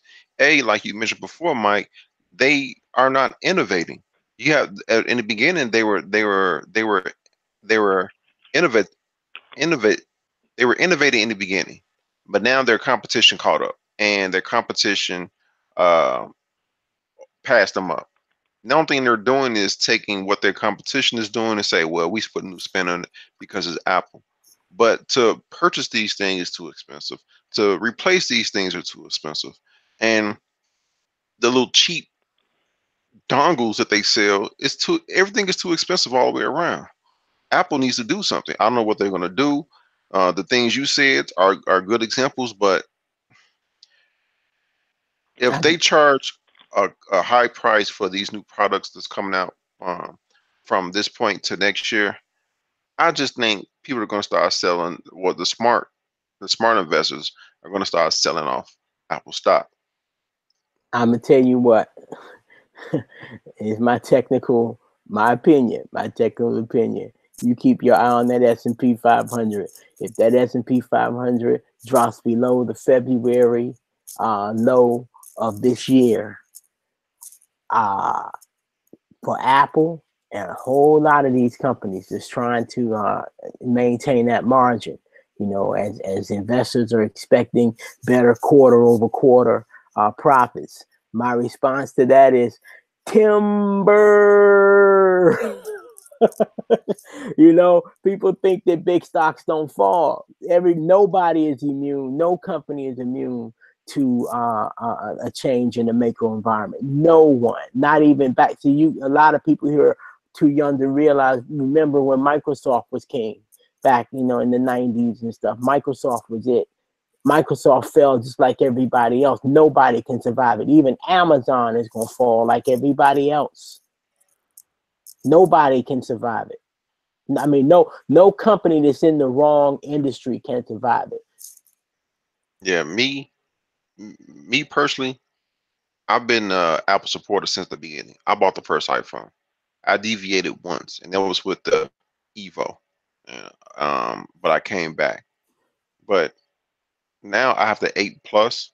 But come on, man. Now, come on, look. So look, we got Amazon showing giving us an indication that the economy is slowing down. The next domino to fall is some big company that's experiencing this margin shrinkage. They're gonna have to start laying people off. And when those layoffs start coming, because we're at whenever you hear anything in the news like all-time high for employment. What I mean, you're sitting at the highest point it's ever been. And to think that it's going to continue to go up from here, no, you're at the end. This is the beginning of hell. Okay, this is the best of times right now, and the party's about done. You know, it's 3 o'clock in the morning. All the good girls are gone. It's getting ready to get funky. Time to go home. Time to go home. Turn the lights on. The DJ about to pack up. And that's right. A few months ago, I saw that a lot of YouTubers were reviewing a phone, an Android phone that costs a lot cheaper. I don't know if you heard about this, Mike. The Poco phone. Oh yeah. It was a cheap phone that came out of India. Okay, I'm sorry. I see BGS wrote in the chat that Ford lost $1 billion last quarter. You know, so people are not going to be able to pay $1,000 for a daggone phone when layoffs come. That's going to be the last thing they're going to want to do. Nobody will be able to justify that. Because the psychology of people is going to change when they're not feeling so rich. When they start getting those bank statements for their statements for their retirement account, and they see the hit that they're taking. Psychologically, they're not going to feel so rich. Nobody needs a $1,000 phone. Okay, you just want it, but you feel rich, you feel times are good, you know. But when you start to feel, when the economy reverses and you start to you start to feel at risk, you don't do those kind of things. People even change how they shop in the store. They start buying more soup. You know, they don't buy the expensive cuts of meat. You know, this is lots and lots of data about how people psychologically change when they feel lack in the environment, you know. And a $1,000 phone is going to be the first to go. Now, as a technical trader, that's one of the things we do. We go and we look when the economy changes. We look for the high PE ratio stocks, and we know that their audience is going to abandon them. Nobody's going to pay that premium for the product they sell, and they're not going to pay the premium for the price of the stock. The euphoria is starting to wane on Apple's products. People are not lined up like they used to be during the the 5s and 6s and 7s. That was cool, you know, back then, to be waiting outside in the cold. But now, you know, the loss of jobs, Toys R Us going out of business, Sears going out of business, Kmart, you know, major retail brick and mortars, biting the bullet and going the way of the wind.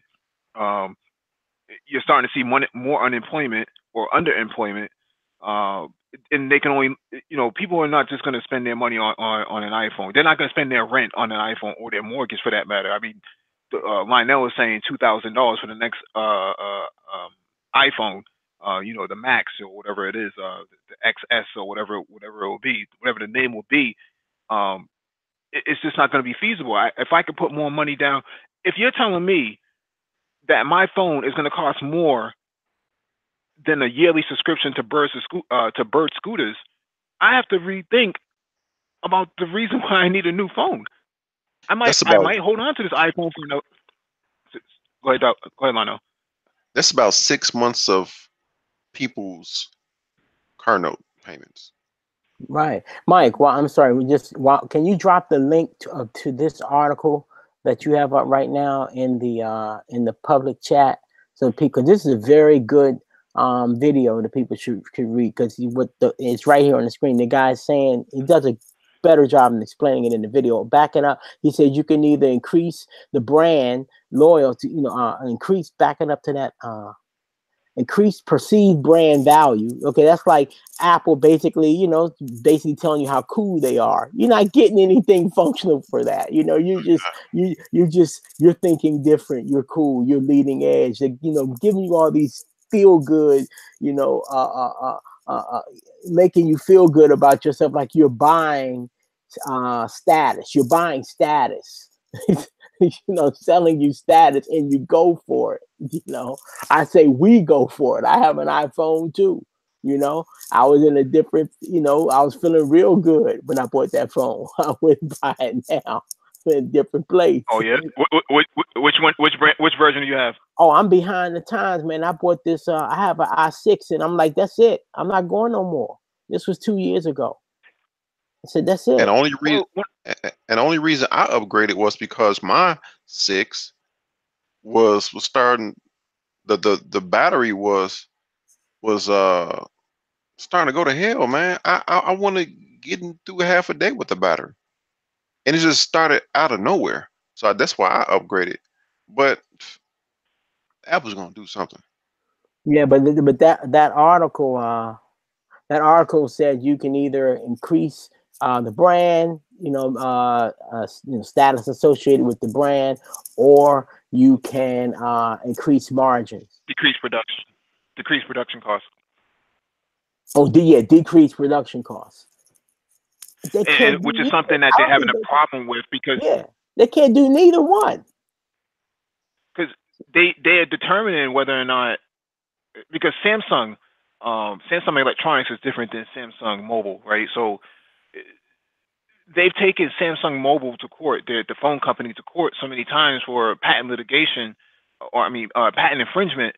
You try to bleed the company dry. If you think that Samsung Phones is not talking to Samsung Electronics manufacturing about these screens that they're selling to Apple, and say, jack up that price on there, because if we're going to pay $500 million in fines for infringement on art in California, but in Korea we don't have to pay that. We're gonna make you pay through these raw materials, such as these screens and these batteries. And Apple's not winning in this area, so they're winning from the battle, but they're not winning the war anymore. People don't need the iPhone anymore. Google has a new a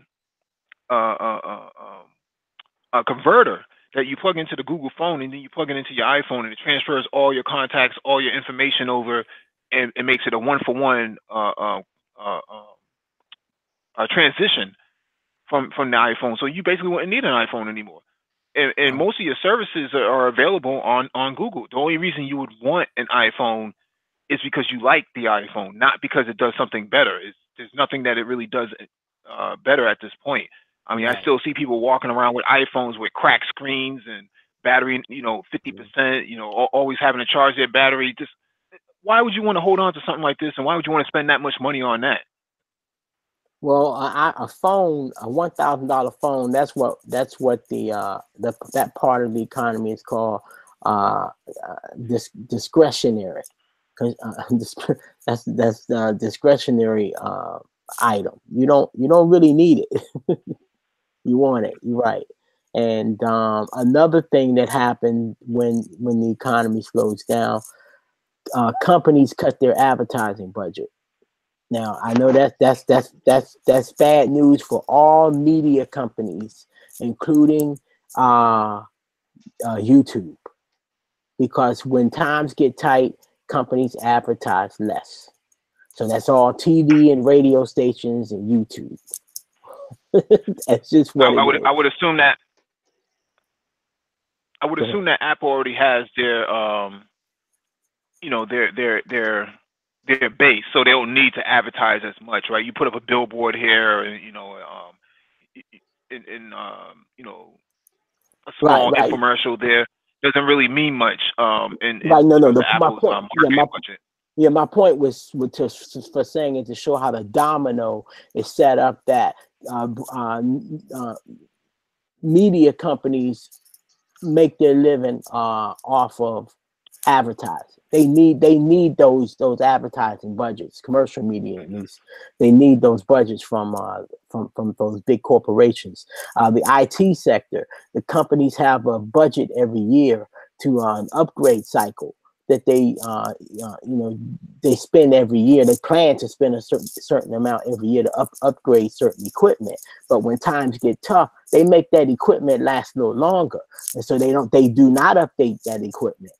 And they make it, stretch it out a little longer. That goes to hurt Microsoft and your big IT companies. They feel it. So this domino, that's how the dominoes fall. So when you hear those earnings report start to come out, keep in your mind where these companies are in that chain, those dominoes, because you'll see it go right down the line from the company reducing its IT budget and advertising to the broadcasters,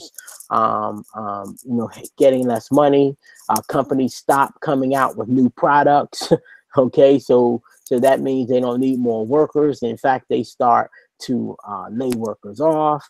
They might use some money to buy up a smaller or medium-sized company to expand their reach, but knowing that they're going to look ugly on the books for the next couple of years. So you start seeing mergers. So Yeah, yeah, um,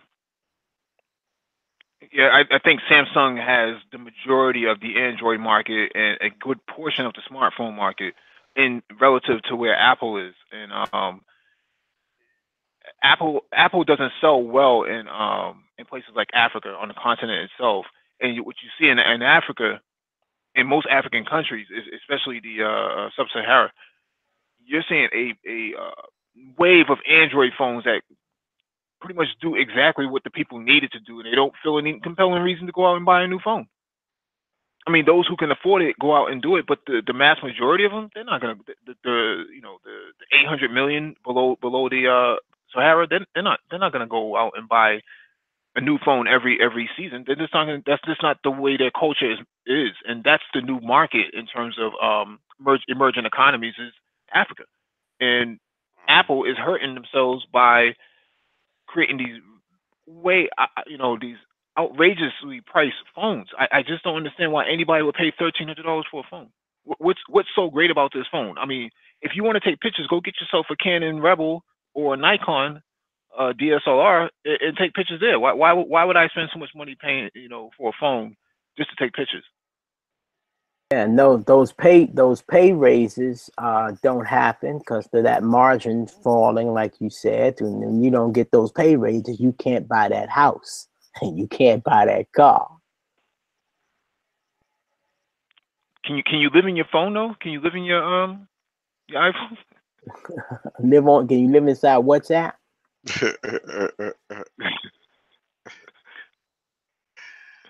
Oh, funny. We can hit this next article. So this next article is from CoinDesk. Blockchain's first hardware wallet will let you trade crypto for crypto. I have not read this article since it was just That's posted. interesting. Well, okay, I would imagine a hardware wallet is presumably, well, the one they're talking about is a wallet that's disconnected from the internet, where you can cold storage your cryptos. That's what cold storage mean. With people that don't, that's not familiar, is a device that's not connected to the internet. Mhm. People can't hack it via the internet.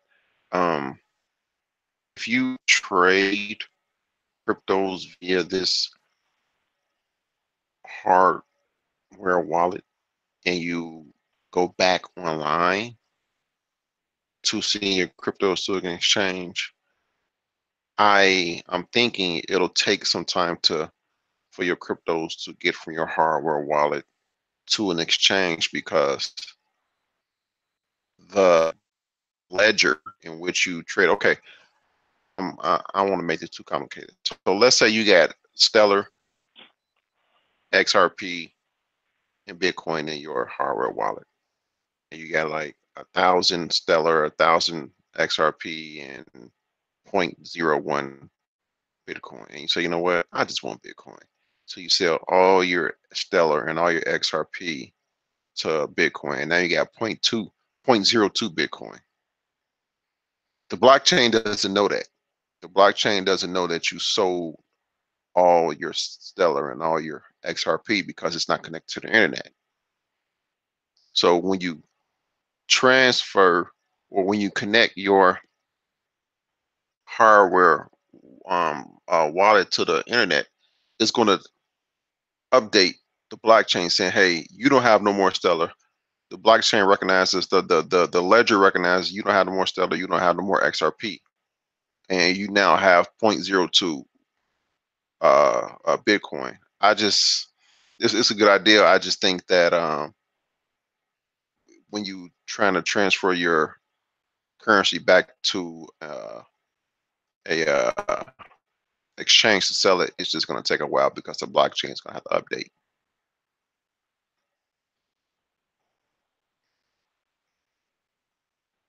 And I was saying that so you all can read the article.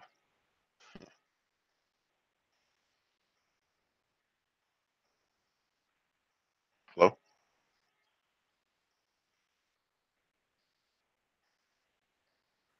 Oh yeah, I'm here. So Okay. that's another threat to Bitcoin, right? Because it's another way to avoid the bridge in the transaction going from another crypto. You're trying to get, say, from, you said, let's say Ethereum to you said lumens, stellar lumens. So you want Yes. to get from one to the other, right? And, traditionally you would go to Bitcoin first, right? From one coin to Bitcoin, then to the other one, where you ultimately want to end up. Right. If you can go from any coin to another coin, then that's less traffic for Bitcoin. Right. And that itself is called atomic swap. Well, I'm sorry, what's it called again? atomic, like and like an atomic bomb, Yeah. atomic swap, like you're swapping something. And what atomic swap is, you're just trading one coin for another coin without using Bitcoin. So I can go from Stellar to Ripple. That's an atomic swap. Now that to me is the biggest mystery for how that's going to affect Bitcoin. Yeah. If the volume of Bitcoin is the trading volume for Bitcoin is reduced because people can go directly. You say atomic swap, they can go from one coin to directly the other coin that they want. Right. That's going to be interesting because maybe Bitcoin won't be the crypto leader this next round. Right. Maybe it'll be something else, And I agree with you. Much of Bitcoin's volume, daily volume, at that, well, more specifically, daily volume is in people trading in and out of other altcoins because they have to go through. Mainly, they have to go through Bitcoin. But what Bitcoin has going for it is just go back to Fidelity and all that money they have with all their customers who are attracted to this new thing called cryptocurrency. And they don't really know a lot about it, but they know this one big name, Bitcoin. Hmm. Bitcoin. Now, I'm a minnow in this cryptocurrency space compared to, the big wigs. Me personally, I don't agree with them saying, yeah, Bitcoin is going to go to the moon to 100. It may go to 100,000, like a million. These $1 million projections of Bitcoin, because Bitcoin right now is a one trick pony compared to who did that? Who did that? Oh, you don't get the I'm sorry, what reference. was that? You don't get the reference. Never mind.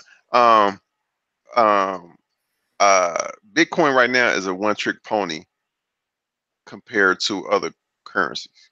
It just allows you to send money to other people without using a bank. These other cryptocurrencies have use cases. Like I said before, cryptos have use cases. If they don't have a use case, then they just another Bitcoin. And why invest in it? Why just invest in Bitcoin? So you're going to see another onslaught of currencies that have major use cases. And Explain you what can, you mean by use case. okay, use case. Ethereum's use case is a smart contract, and they aim to be a world computer uh, somehow. That's their use case. It's functional. You can use the technology to do something. XRP's use case, like we just mentioned before, allows you to send money across borders to different countries without waiting a very long time and without banks. That's their use case. Monero's use case is strictly privacy. You don't know who's sending what to what, how much, or nothing. It's strictly privacy. EOS's use case is a platform where other people can build off of their blockchain and create massive um goddamn, I forgot the word, massive uh whatever, to help. I said whatever, so I forgot the word. To help companies. Who else is up there? IOTA has partnered with Volkswagen, I think IBM. They have use Yes. cases. Bitcoin's use case is I could just send some money. So I agree with Mike when he says that Bitcoin may not be Bitcoin may not be the top dog in the future because they are a pony. So these cryptocurrencies is more or less of a Swiss Army knife in that the technologies are useful. They can do things, multiple things. They double as a currency. You can send them to people, and well, double as a currency, send them people, and you can spend them. So you But saying Bitcoin is a crypto without a cause? right, but the only reason it's king is because it was the first one. It brought everybody to the party. It let everybody know what blockchain is. It let everybody know what cryptocurrency is. And in order for you to buy another crypto, you have to use me. So they are the US dollar to the cryptocurrency space. And if everybody de-Bitcoinize, then what will Bitcoin do? Yeah, I think it's going to take a while though before uh, cryptocurrency. Let me say novice, but uh, but well heeled, rich novice, people loaded novice cryptocurrency investors who they just know that name Bitcoin. Yeah, they It's going do. to take Yeah. a while. It's going to take a while It's a before household they. name. Yeah, it's a household name. It's going to take a while before they uh, get more attracted to another cryptocurrency based on its use case. Now what So I've just the brand loyalty, the brand yeah. power of Bitcoin could be enough. Maybe it'll be enough to keep it king. Maybe not. That's going to be interesting. Now what I foresee is, man, Mike, I'm using words, man. I've been hanging around you too much. What I foresee is when as other cryptocurrencies, other more powerful cryptocurrencies get into the space, and as this asset class become more mature, because it's less than 10 years old. Huh. It's less than 10 years old. As this asset class become more mature and more main players get in, just like when the internet became more mature, and you start to see these giants come into place, such as Amazon and so forth, come overstock. When the giants start to come in, they're going to dethrone Bitcoin. Bitcoin will still be there, but they will not be number one. And so you'll have Bitcoin as just another crypto, and it'll keep its uh, pizzazz of being Bitcoin.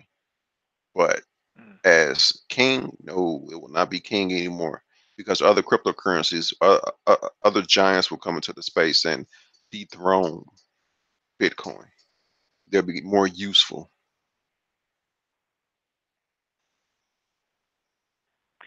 Right, and when nation states start adopting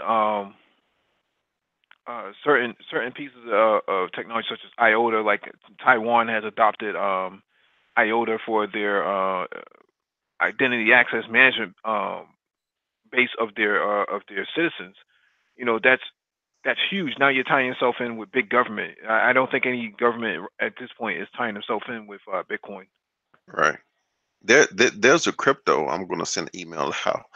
Man, I'm backed up on emails. I try like I'm like you. I try not to bombard everybody with daily emails, but there's a crypto called Pundi X, Pundi capital X. And again, I'm not trying to shell this thing or nothing, but they tested the first blockchain smartphone, and they have point of sale transaction devices. That's a use case. The big use case. It's a big use case because a lot of your smartphones now have the power for encrypting and decrypting on the fly. It wouldn't be that big of a deal. Right. I read an article where England is using blockchain to keep track of phone numbers. You know, people put in their number. You have this. You see a lot of people. These telemarketers call you. I get 7 calls a day from telemarketers. So now you're using blockchain to eliminate this stuff. So you have these cryptocurrencies coming into place with these major blockchains that's going to do that. And you know, people are going to take advantage of this, and they're just not going to be a oh well, I you can use my Bitcoin will be dethroned. People speculate in the short term by XRP, but in the long term, who says? Who knows?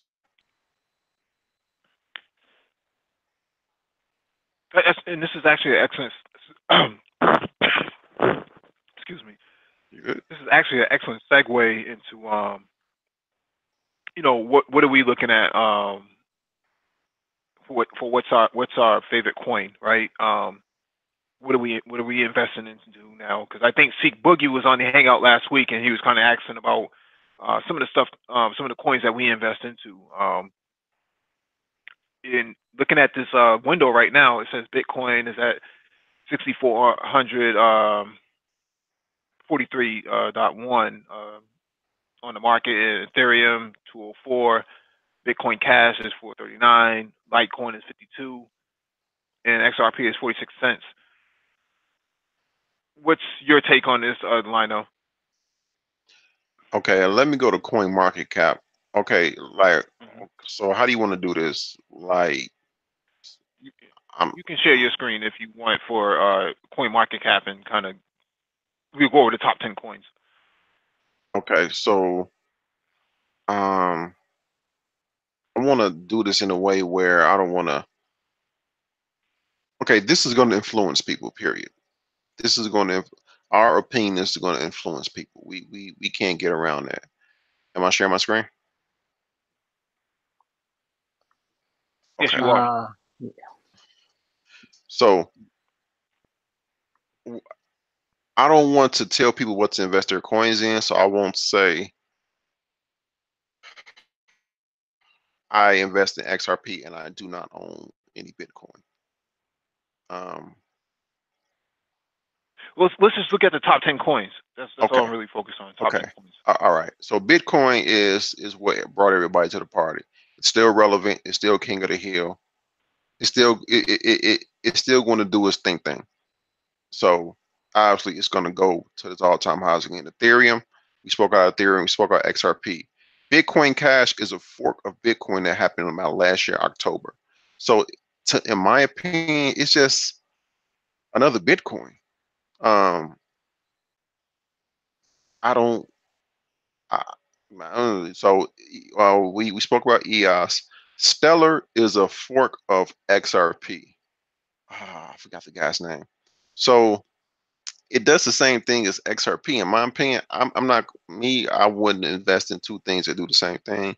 Litecoin is a fork of Bitcoin. It's It's silver to coins go all types of conspiracies around it. It's a stable coin. People don't think it's gonna last in the future. Cardano is uh, projected to be a monster in the future. Its project is good. Specifically, everything they do, I don't know. I'll look more into it. Let you all know. Monero, strictly privacy. Tron is made by Justin Sun. We spoke about that earlier. It's in, I think we said the gaming industry.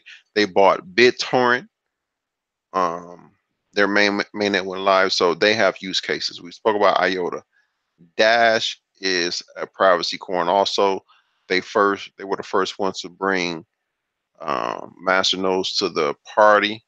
Their all-time high was $1,500. Right now, it's $155. So, you know, take that with a grain of salt. Binance Coin. Binance Coin is strictly Binance crypto exchange. That's their coin. If you have Binance Coin, you can perform trades uh, uh, in trades. And the reason it's up so high is because they burn Binance coins every few quarters. But that's a specific use case. You get less transactions when you trade uh, on Binance with the Binance coin. Neo is China's Ethereum. Neo's China's Ethereum. You can stake it and you can receive gas. Um, the more Neo you have, you receive more gas. Gas, so it pays a dividend basically. Ethereum Classic is a fork of Ethereum, but with this, I'm not gonna say what happened. Yeah, that's another subject. It has potential to uh, be a major coin. Is what I'm trying to say. Uh, it's a lot.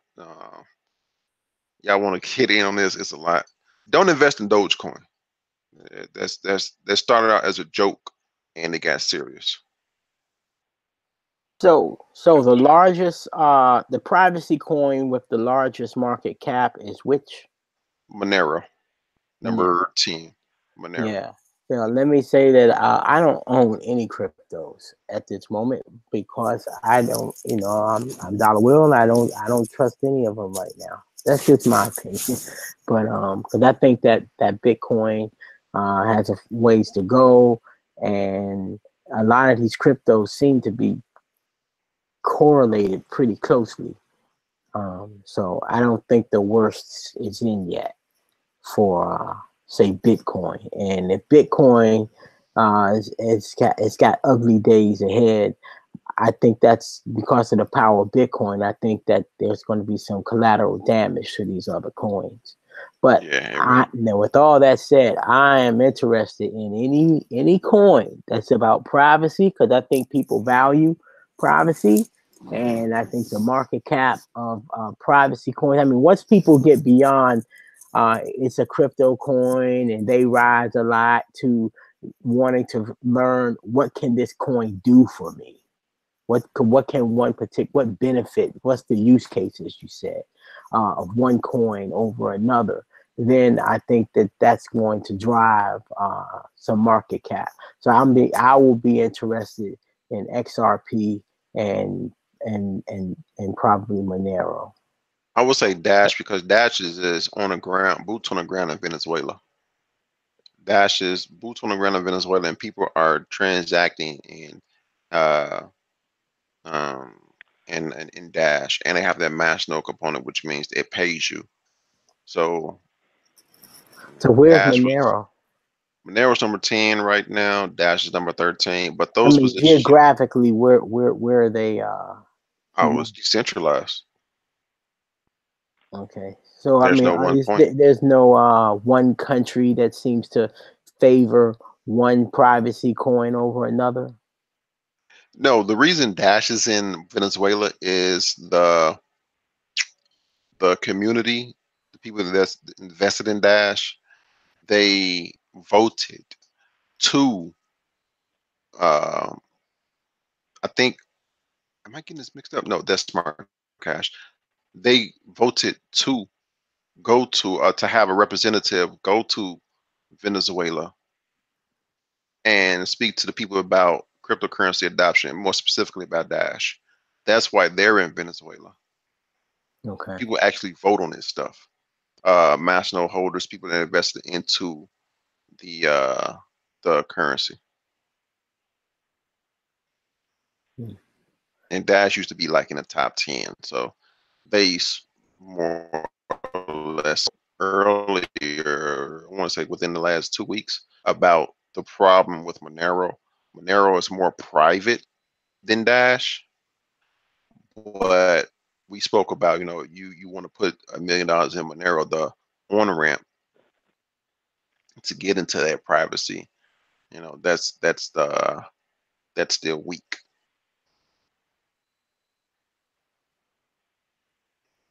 Like Tom broke off. Yeah. So, what do we call the? So you do not recommend that people, I guess, invest any significant amount in the coins we call, what are they called again? Shit coins. Oh, no. Like Dogecoin.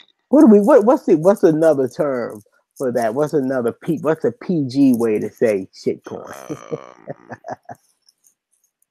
Shoot, Chitlin. honey, I see. Say it again. Chilling, chilling coins. Yeah, yeah. Dogecoin. Dogecoin literally, in all definition of the word, started off as a joke. The owner, well, not the owner, the creator of Dogecoin is off the team because he said, "Hey, I created this as a joke, but y'all taking it serious." So He's not with it no more. There needs to go ahead, Mike. there needs to be like a council. There needs to be like a council for I guess a sort of a framework that says if you're going to build a cryptocurrency or a coin, these are the guidelines that you have to go by. You can't just like say, "Well, I just did this for a joke," and then have people invest into it. That's to me. If you did that in the stock market and you balked on a stock or something like that, there's all types of regulations behind that that you would be subpoenaed to. So Well, they stuff like do that have makes some. me. They have garbage stocks out there now. Some of those penny stocks, some of those stocks that are delisted from the major exchanges. They are on pink sheets. They call them the pink sheet stocks. They exist. I mean, companies. They're like stocks that are really just shells of companies. There's really no real company, but people Yeah. buy and trade the thing because people buy and trade the thing. Just because the thing moves a lot and they can make some quick money jumping in and out of it in a day, even when there's no real business activity associated with it. So that's not unique to shit coins. So those are the shit stocks. Yeah, exactly. All right. Now Zcash is a privacy also. Now VChain has a master node component. They are in logistics, and this I read this. I sent this out just to show people. DNV Geo partners with VChain and digital low carbon seal and signing by Their Majesties King Harold and Queen Sonia of Norway. So VChain is a powerhouse. They are making a lot of deals with major companies. So VChain is a powerhouse. They are legitimate. They have legitimate business practices. You know, Bitcoin Gold. It's don't do that. It's just another fork of Bitcoin. They just maximalizing off the Bitcoin name. I see there's a lot of activity in the chat. If anybody on the chat want to jump on here, y'all got a lot to say out there. Drop What's your email. what's up, chat? One of the moderators will hook you up. What's up, chat? What's going on? But yeah, you did you have any comments on this, Mike? I mean, shut my screen off. No, not necessarily. I think you've pretty much covered it Although I was hoping some people from the chat would actually have some questions. Chime It in. seemed like last week they had questions. No one seems to have questions this week. Although we have like 21 people watching though. I think they got We could their own show. They got their own show. Look, y'all can get on the panel. We'll just give y'all the mic. Come on. Oh, well, you have any technical analysis you want to look at from bar chart or anything like that? Yeah, this gonna be real fast. It's really not a we Oh, kind of I'll stop sharing. still in a. Let me see. Let me get to it. Let me, all right.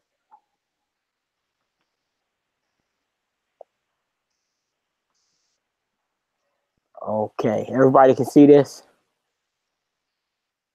Yeah. Can you see this? Yes.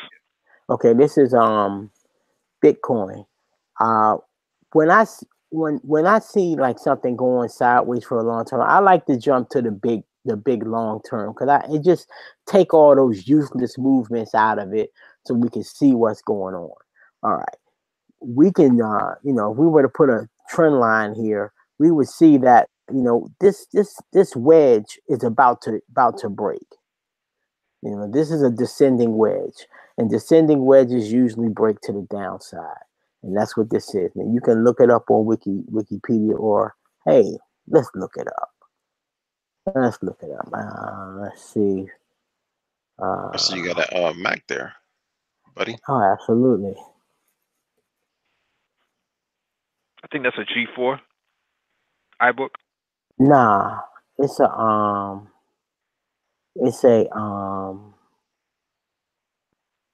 I'm sorry. You use a Snow Leopard. Actually, I just updated to the new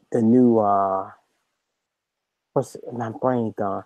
I can't do two. Okay, what's the new operating system? They just had an update like 2 or 3 days ago. Or Mojave or something. Yeah, that's what it is. But anyway, so we got here. That's not it. It's just kind of flat.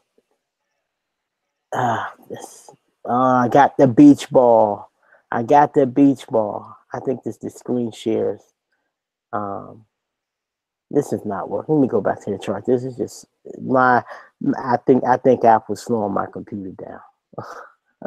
Well, it's a good time for you to get. It's a good time for you to get a Microsoft Surface. Okay, I could do that. Maybe Anyway, you see right here, this thing can't go much longer. And what I look at is also you can look at the size of the candlesticks themselves. When that range between the high and the low gets smaller and smaller, like here, gets smaller, or here, it can't get much smaller. Okay, so here we were trending up, so you got a big green candlestick. We're trending down right here. I think we're going to get a big red candlestick, and it's got to happen pretty soon. It's like I don't know why this thing hadn't happened already. I don't. The only people I hear that's optimistic about Bitcoin are hodlers. That's it. That's it. I don't hear anybody else. That's an experienced, say, trader or chart reader optimistic about Bitcoin. Nobody believes in this daggone thing. All right, so I'm killing it. I don't believe. Cut out that hodling. This is just my opinion. Talk to your financial advisor, get professional advice. I'm just some guy on YouTube, okay? You don't want to just be taking my word for it. But I wouldn't buy this thing with your money. I wouldn't do it. So I think leave it alone. All right. So what we got here is S&P 500. We daily. The only thing, I don't have to get deep on this. It's very simple. We got this low here in February. We still have not finished going down. Everything's still red. Red here made a lower low.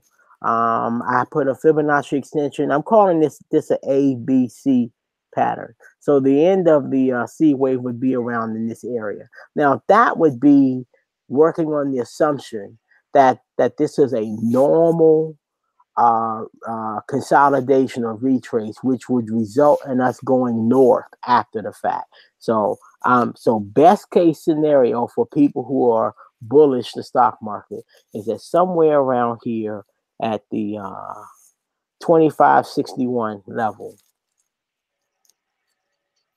which would not be a lower, it will not have taken out this low. Probably really wouldn't have even taken out this low here from April. So structurally, we would still be in a bullish trend.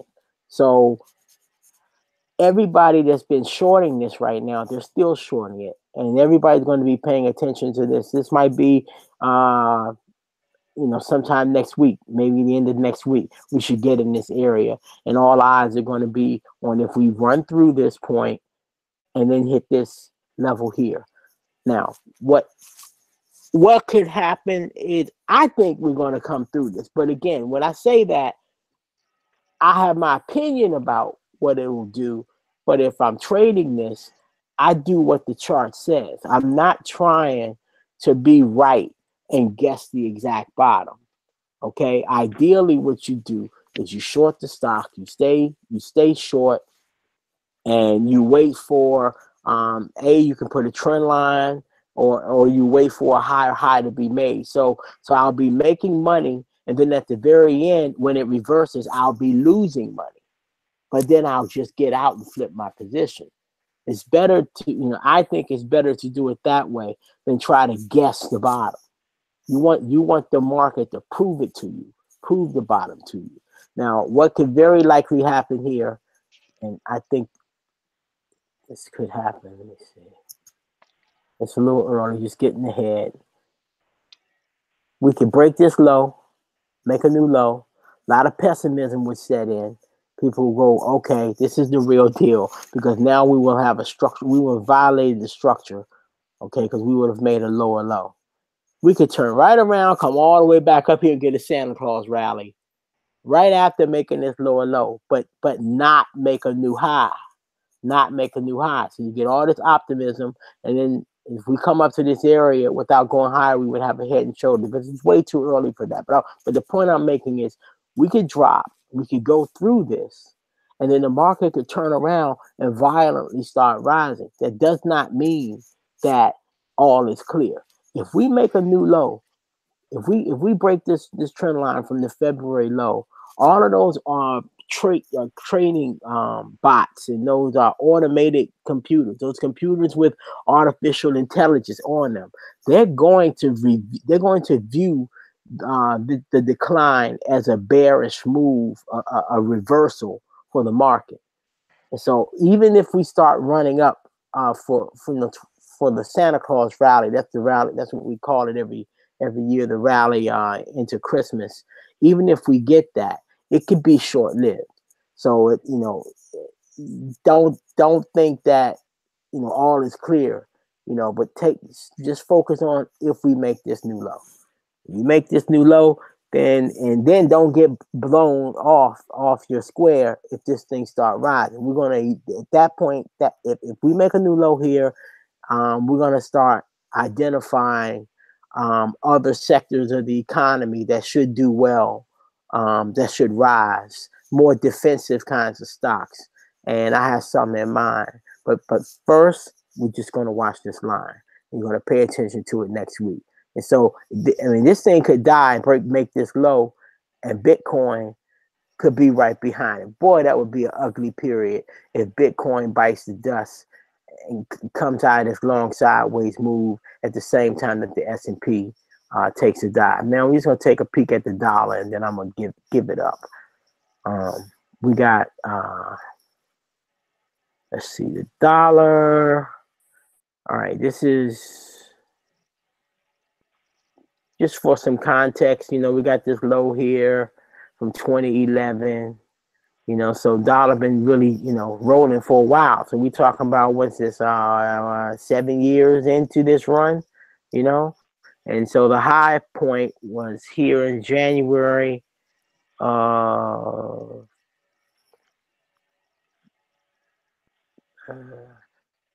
kind of more like December 2016. All right, we're right on this resistance here. I had some other. Take my word for it. This is like an array of moving averages I have. We're at a key point, and we're attacking this high here from May. So people that are bearish or automated computers, or with computers with artificial intelligence, they're still looking at this. Maybe we made a higher high here. We took this high out here. Now, if we take this high out, if this high gets taken out by this price, I think those computers are going to freak out and the dollar's going to take off. Now, this is my theory, my opinion. Right here at 1.11, we got a low in the dollar from all the way back. Let me go to another chart, maybe show it better. This one here. It's some previous point in time here. Oh, crap. And look at the bottom. That's May 1995. I don't think we're going to crash through that. I don't think we're going to crash through that. We're going to approach it. We might stop right there. And I think that the run could be over. The run for the dollar could be over there. But that's why I'm always saying interest rates got a ways to go. Oil is not going to be able to maintain the levels it's at if this dollar, crashes through this high, makes a new high and start to go after the 7-year high since 2011, which was here in December of 2016. We start making this. We crash through this high here in July. The only thing that's left that's going to be under attack is that December 2016 high. Nobody's going to be. You don't fight a trend. You don't fight a trend, and so that's going to put a lot of negative pressure on the euro. So when you tell me about somebody trying to peg their oil to the euro, and that could backfire in their face, this dollar take off. This is going to put negative pressure on the Bitcoin because the Bitcoin is quoted as paired with the dollar. This is strong dollars, negative pressure for oil and gold. It could be ugly. But that's all I got. And I hate, that I don't have anything definitive.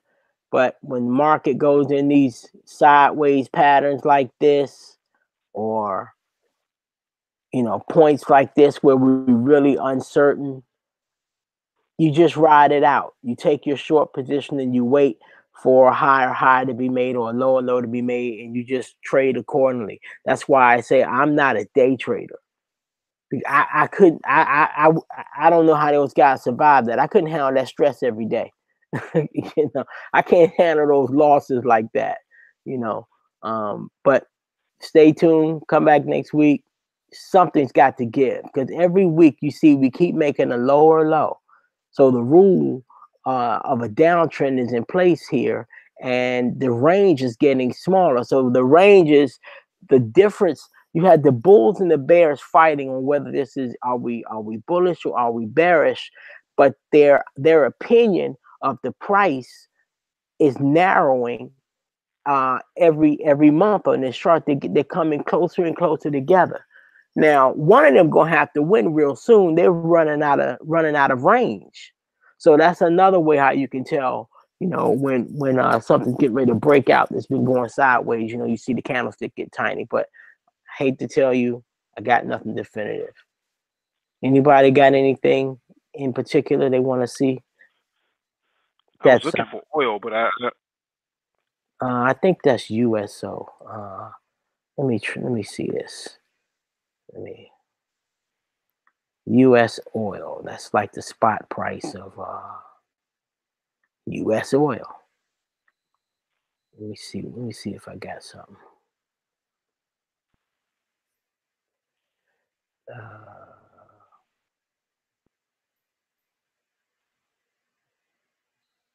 I'm trying.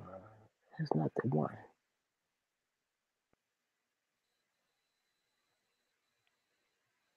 I'll look at this. This is not the one I'm looking for. Oh God, let me just move these. All right. Ooh, this is ugly. Okay, this is a monthly chart. U.S. oil.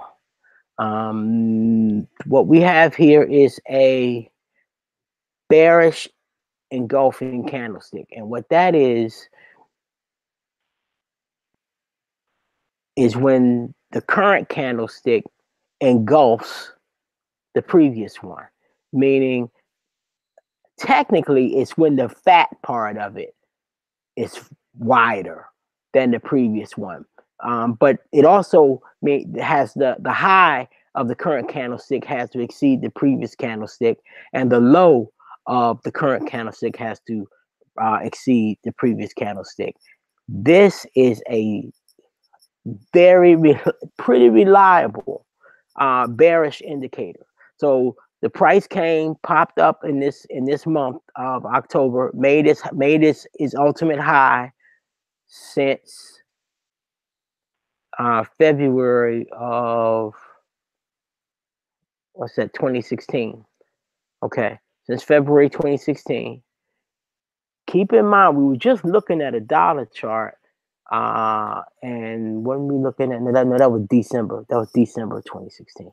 Okay, so we got a bearish engulfing candlestick, which is negative, which is right in line with it's supposed to be negative with the dollar strength we were just looking at on the other chart. So the correlation is holding true, that and this should continue to fall, and and what we just saw on the dollar chart suggests that the dollar is going to continue to get stronger.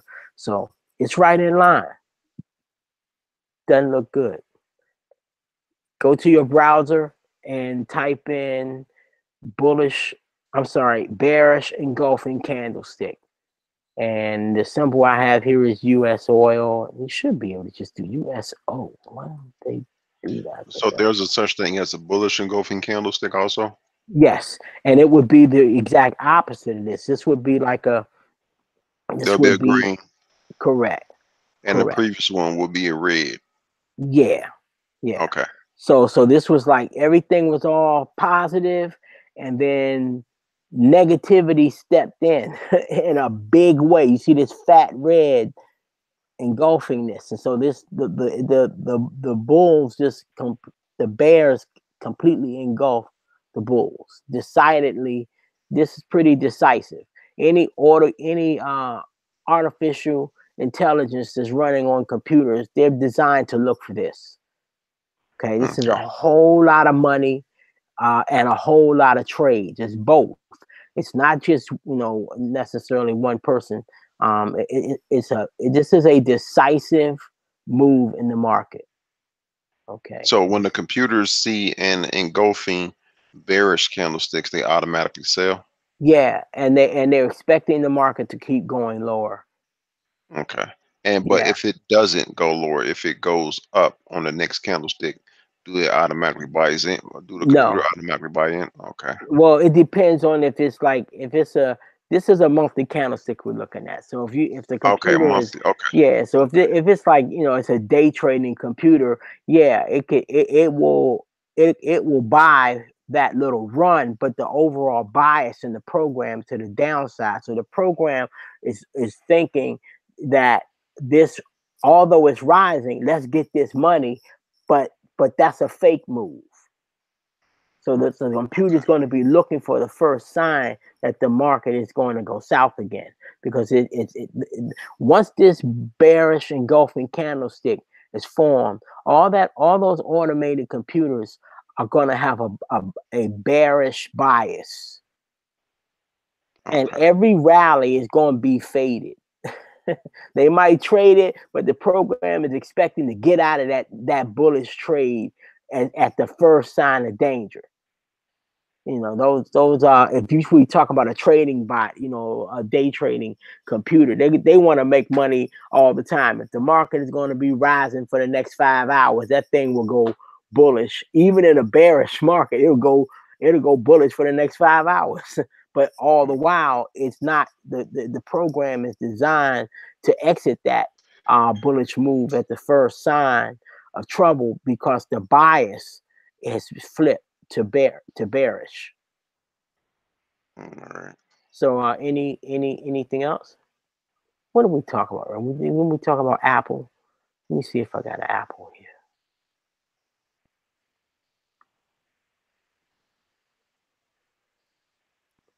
Come on.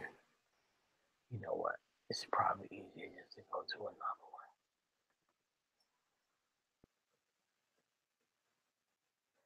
Okay, let's look at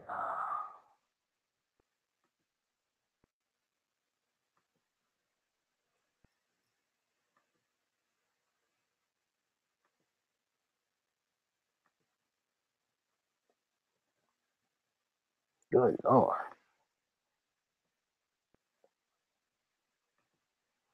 Okay.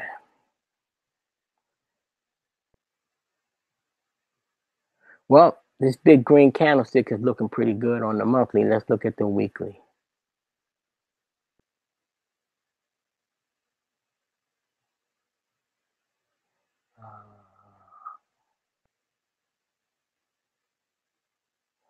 As y'all see, I can take stuff out to the ridiculous level. I have I have every kind of gradation of time, you know. Let me take all this off just to see the candlestick situation. Now, okay, so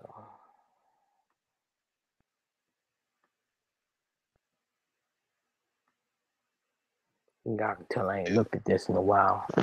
I It would say it looked we like made a high, but we made a low here. So that's not even great. okay. Now it broke that Trend that I had here. yeah, what you call that? Channel. I had a Yeah, channel. Yeah. This goes back to, I don't really track Apple, but that's pretty you know, bearish move. It's a long channel. Yeah, this channel been going back since was it 08, 07? Yeah. Yeah.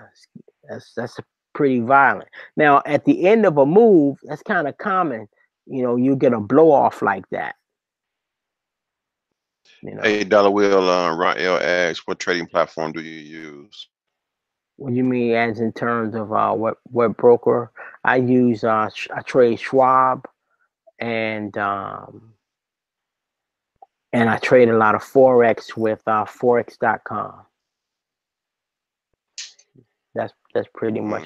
But I'm going to get into Robinhood pretty soon, because I want to start trying to trade options, and Robinhood does not charge fees for options, and they also allow you to trade cryptocurrencies too. And Rael, just in case you want to know what he's using right now, it's TradingView. Right. Now, I would say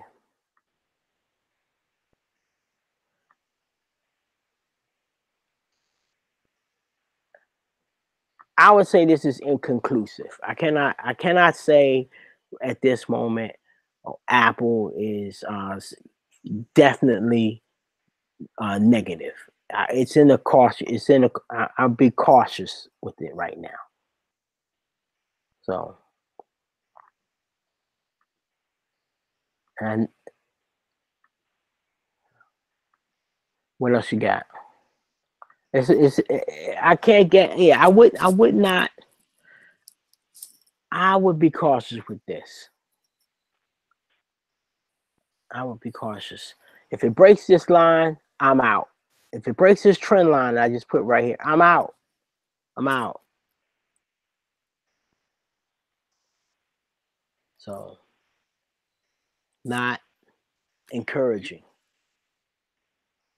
Do you have a capability of looking at Samsung Electronics?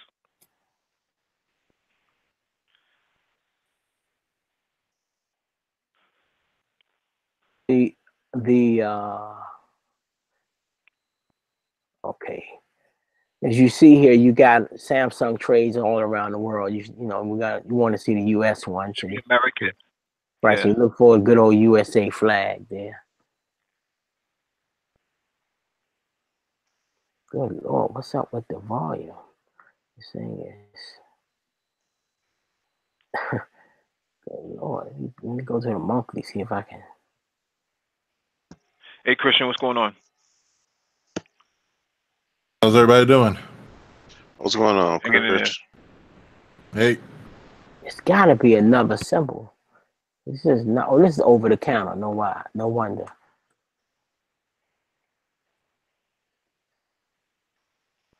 It got to be another.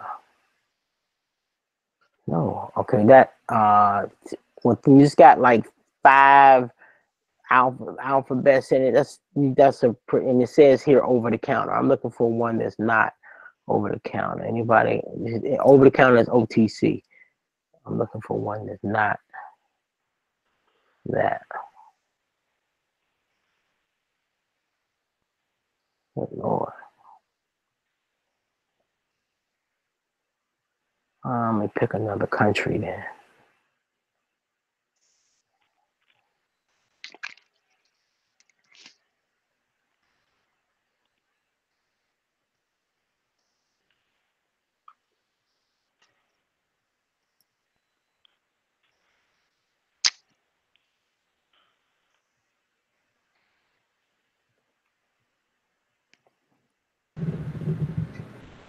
are you looking for the symbol? Yeah, I'm I looking think for the it's, U.S. symbol that's not over the counter I on think it's, TradeView. I think it's KRX. Why didn't they put it there? Okay. Nope. That's banking. That might be in the Korean. Excuse me. It might be in the Korean market, but not. I don't think in the American market. I used to follow. Yeah, I used to follow it. It's definitely Samsung though. Okay, so let me try this. Okay, not this. Okay, I'm saying that. So Samsung is like a common, or let me see. Is Samsung a big, like a holding company with lots of different things? There's Samsung. There's a parent company, then there's the subsidiaries that under it. So it should be Samsung Electronics Co. Limited. You think this is it right here? Samsung Electronic? Looks like, let me try this. Oh, Co-Limited. Yep. Let's give this a shot. I saw several of those on there, so. Good Lord, that's ugly. And we are looking at a monthly chart. And not a lot of data there. I like to put the old trusty Fibonacci extension to see what this is.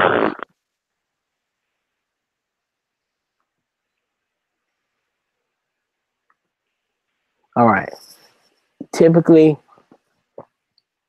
you get there's like certain retraces that are typical, and 38% from the top is one. If it's like if we were talking about I would say a reach. How can I say it? If this was an ABC pattern, I would 50% would be one, but not from this point it wouldn't be. So the next one after 38 would be here 61%. So I would be cautious on Samsung. I wouldn't jump in to save this. I wouldn't jump in to save this. It could fall to here. But like I said, I wouldn't jump in to save it, especially when you see a candlestick this big, this much selling pressure. I wouldn't jump in to save it. That's not looking good. And this is from November. Damn, this thing been falling since November of last year. But this is really strange. See, I don't know what this symbol is. Okay, this is electronics. I think it encompasses all their flat screen TVs and so on and so forth, but most of their larger revenue is coming from their mobile, right? They're selling a million devices a year or something like that, something to that effect, or a million devices a quarter or something to that effect. Now, what I'm thinking here is the reason why you see that dip is because I think there was a battery recall on maybe the Note. From I think that November? might have been, yeah. Wow. So approaching a year. So like in 2 weeks or in 4 days, we'll be coming up on 1 year that this thing, a year ago, November, this thing started falling. That's a lot of pain. Well, factor in that Apple released the iPhone 10, the iPhone X. So factor that in plus the battery recall, if I remember correctly. You got yourself a hot potato, so to speak, or a cold potato. I want to go back to Amazon real quick. Or not go to Amazon. I never was there. Oh, again, this is a monthly chart. Can you get more ugly than that? This chart, we're looking at, data going on. This is 2009. This is when the run for the major indexes and everything started in 2009. Do you see anything in the entire run that looks this ugly? There's no negative day that's this big. Maybe this positive day here, or positive month. We're on a monthly chart. Maybe this positive month equals this. But you don't even really got to get into no serious technical analysis to look at to understand this. Man, this is ugly. This candlestick made a lower low. It took out 1, 2, 3, 4. It took out 4 months in terms of made a low that was lower than 4 months. In 1 month, it wiped out 4 months worth of gain, worth of price appreciation in 1 month. Wow. And we're talking about Amazon, the largest retailer in the world.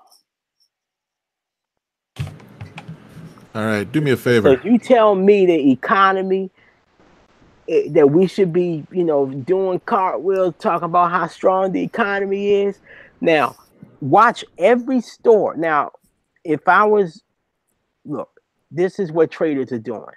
Everybody knows that the market cap of Amazon, that if Amazon is not making good sales and you're buying this stuff online, what is that going to say about J.C. Penney's and Walmart? I'm sorry, not Walmart. Not take Walmart out because they're more. They're another case. I'm gonna move them to the side. Best Buy, that's the one. Oh my God, let me go take a look at Best Buy. I'm sorry, what were you doing? I was going to say, look up DPZ for me. But go ahead and hook up Best Buy first. I want to see this.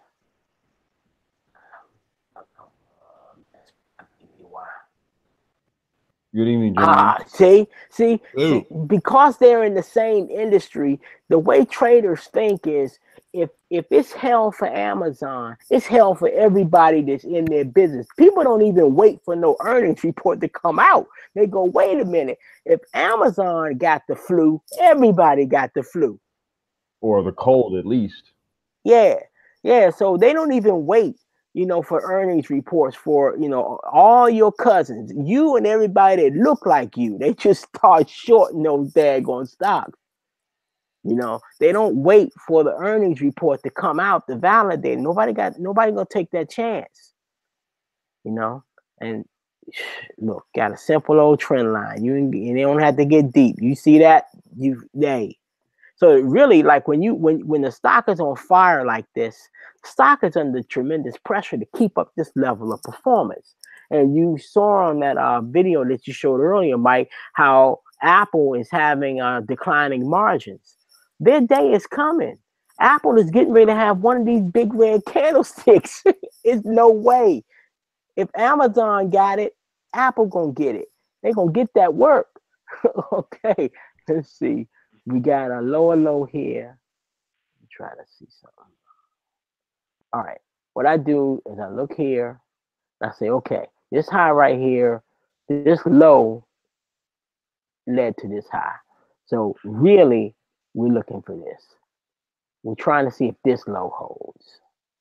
That's the next one. It ain't far. It ain't far. Man, this is. And the January, where's January? Okay, so I guess there was no January. The high was May, and then it gave up the ghost. Nobody gonna jump in and try to say this. That's ugly.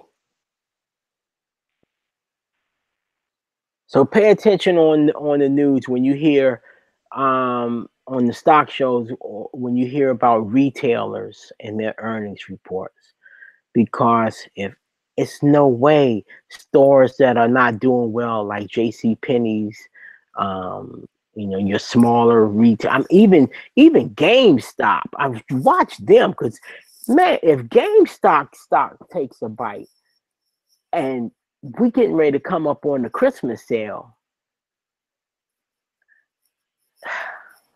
you know what? I think that it can be very ugly for the next couple of weeks, and we still can get a Santa Claus rally. If enough damage is done, a relief rally can happen. It doesn't mean that we make a new high, but we can end up with recovering some of these losses. So some people may get a chance to get out. But I'm sorry, what was that, Preem? This is ugly. Good Lord. What company, Preem?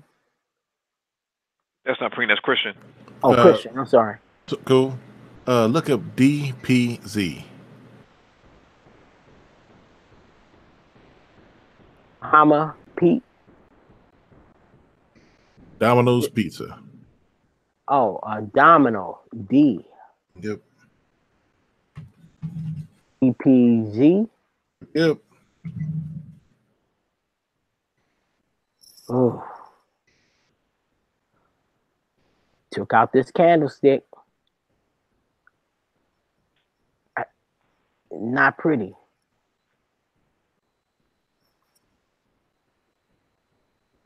I mean, I don't mess with lower lows.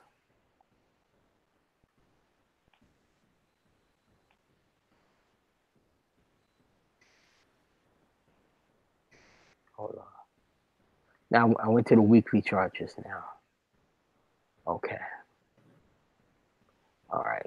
So this trend, this lag leg higher started right here, and the low is 253.64, and this current low here is 253.02. It made a lower low. You don't mess with this. You don't fight this. Now, looking at these charts, now go back to where we began, and I said that the S&P 500 is retesting that low it made in February. Now, all these other ones we keep looking at have made lower lows. If the S&P 500 does that, it's game over. Even if we get a relief rally, nobody, the pros are not going to believe it. We're going to be waiting to fade that rally. So even if we drop and then it starts rising, that's not everything's clear and everything's good. We're going to make a new high. No, no, no, no. That's not going to be the mindset. The mindset is this is a sucker rally, and we're gonna look for the time to flip and short this thing again. So what else you got? I mean, is that I'm telling you my view of Domino's Pizza or this stock. This now again, we're not talking about the price of the quality of the company, because companies good when the economy rolls over, when the stock market starts going in reverse, it doesn't necessarily mean that it's a bad company. It's that company's just in a bad industry at that point in time, and everybody pays. If Amazon can bleed in the stock market like it is, this Apple can't. Apple can't. They're not immune to it. Let's see, Exxon. This is nice and ugly too, but at least they haven't made a lower low. I'm waiting on this. So that dollar strength is going to cause Exxon to take out this low here from August, and then go after this low here in April. That dollar strength is going to cause it. See, another thing that's ugly on this chart, when Exxon started rising, Exxon's the largest oil company in the world. It did not make a new high. Now, technically, you can't say that it's reverse because it didn't make a lower low right here. We'll see. This could happen. We look on a weekly chart. This big red candlestick happened in 1 week. This week. Next week, we could get another one. It's gonna be a whole new story about oil when people have to reconcile themselves to the fact that Exxon rolled over and start dropping like a rock without making a higher high. So what does that mean? The bias will have to be negative. Okay, and as more people come to realize or come to share the opinion that oil is going down and dollar is going up, that's going to that strong dollar is going to put a lot of pressure on a lot of currencies in the world, and a lot of countries are going to flee to the U.S. dollar, to the U.S. dollar. Now, it's going to be short-lived because remember that chart I showed you at the 1.11 mark for the U.S. dollar. We get in that general area. I don't think the dollar's going to go above it, but we'll see. I could be wrong. But whether I'm right or wrong, the dollar has a significant amount to go, and you're starting to see indications of it here in Exxon. But, not to be premature, until Exxon makes a lower low right here, we can't really say that the bias is negative. So that's that. That's it for me, unless you guys got something you're burning for.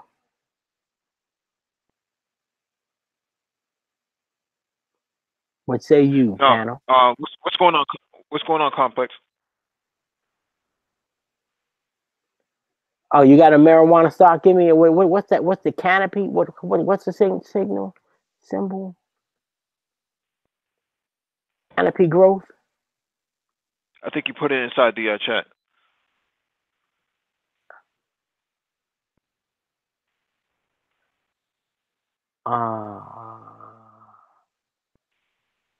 Where?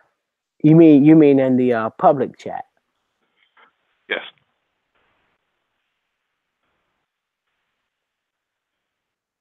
I'm trying to find it. Tell me what is it? Oh, he doesn't mention it. It says okay. Well, let me just stocks, but he's not here. So okay. Well, let's just look at cannabis growth. Wow, this thing has been doing good. Now, again, I'm an Elliott Wave theory trader. It don't take no genius to be able to count 1, 2, 3, 4, 5. Okay, um, after a 5 count, you have a pretty there's usually a pretty severe retrace. Okay, it could be 61%. It could be more. Let's see. Let's assume. Let me give worst case. I'm sorry, best case scenario. And let's say this is a wave 4.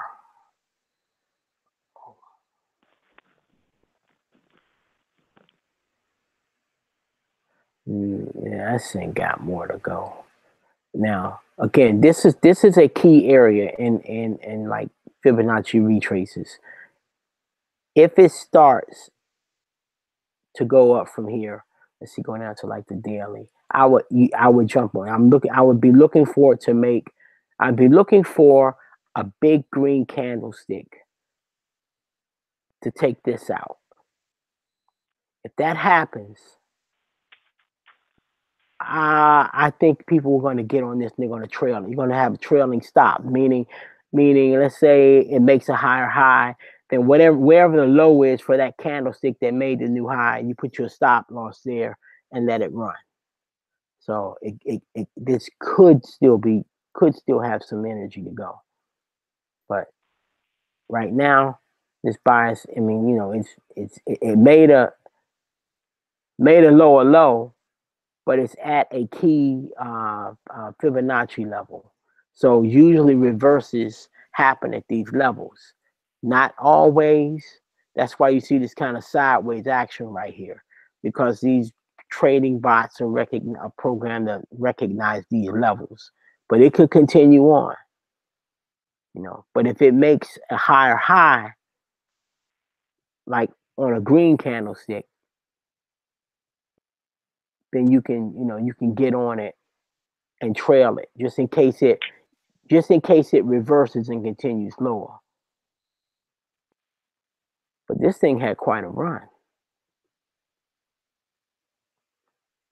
But it's good to see it come back some. I mean, it broke through a ceiling here to get up to this point, and it came back down to this general area. So this is a very key line in the sand to see what happens right here. I mean, this resistance was broken, and it came back down to that same price area as the floor. So a lot of technical traders would see this as a strong point that might hold. So that's why I'm saying people are going to be watching to see if it makes a higher high here on a update.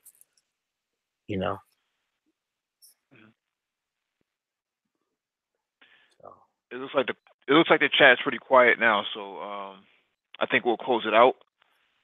Thank you all for joining us for episode 81 of Economics. Be back tomorrow for episode 82, Black Military Talk.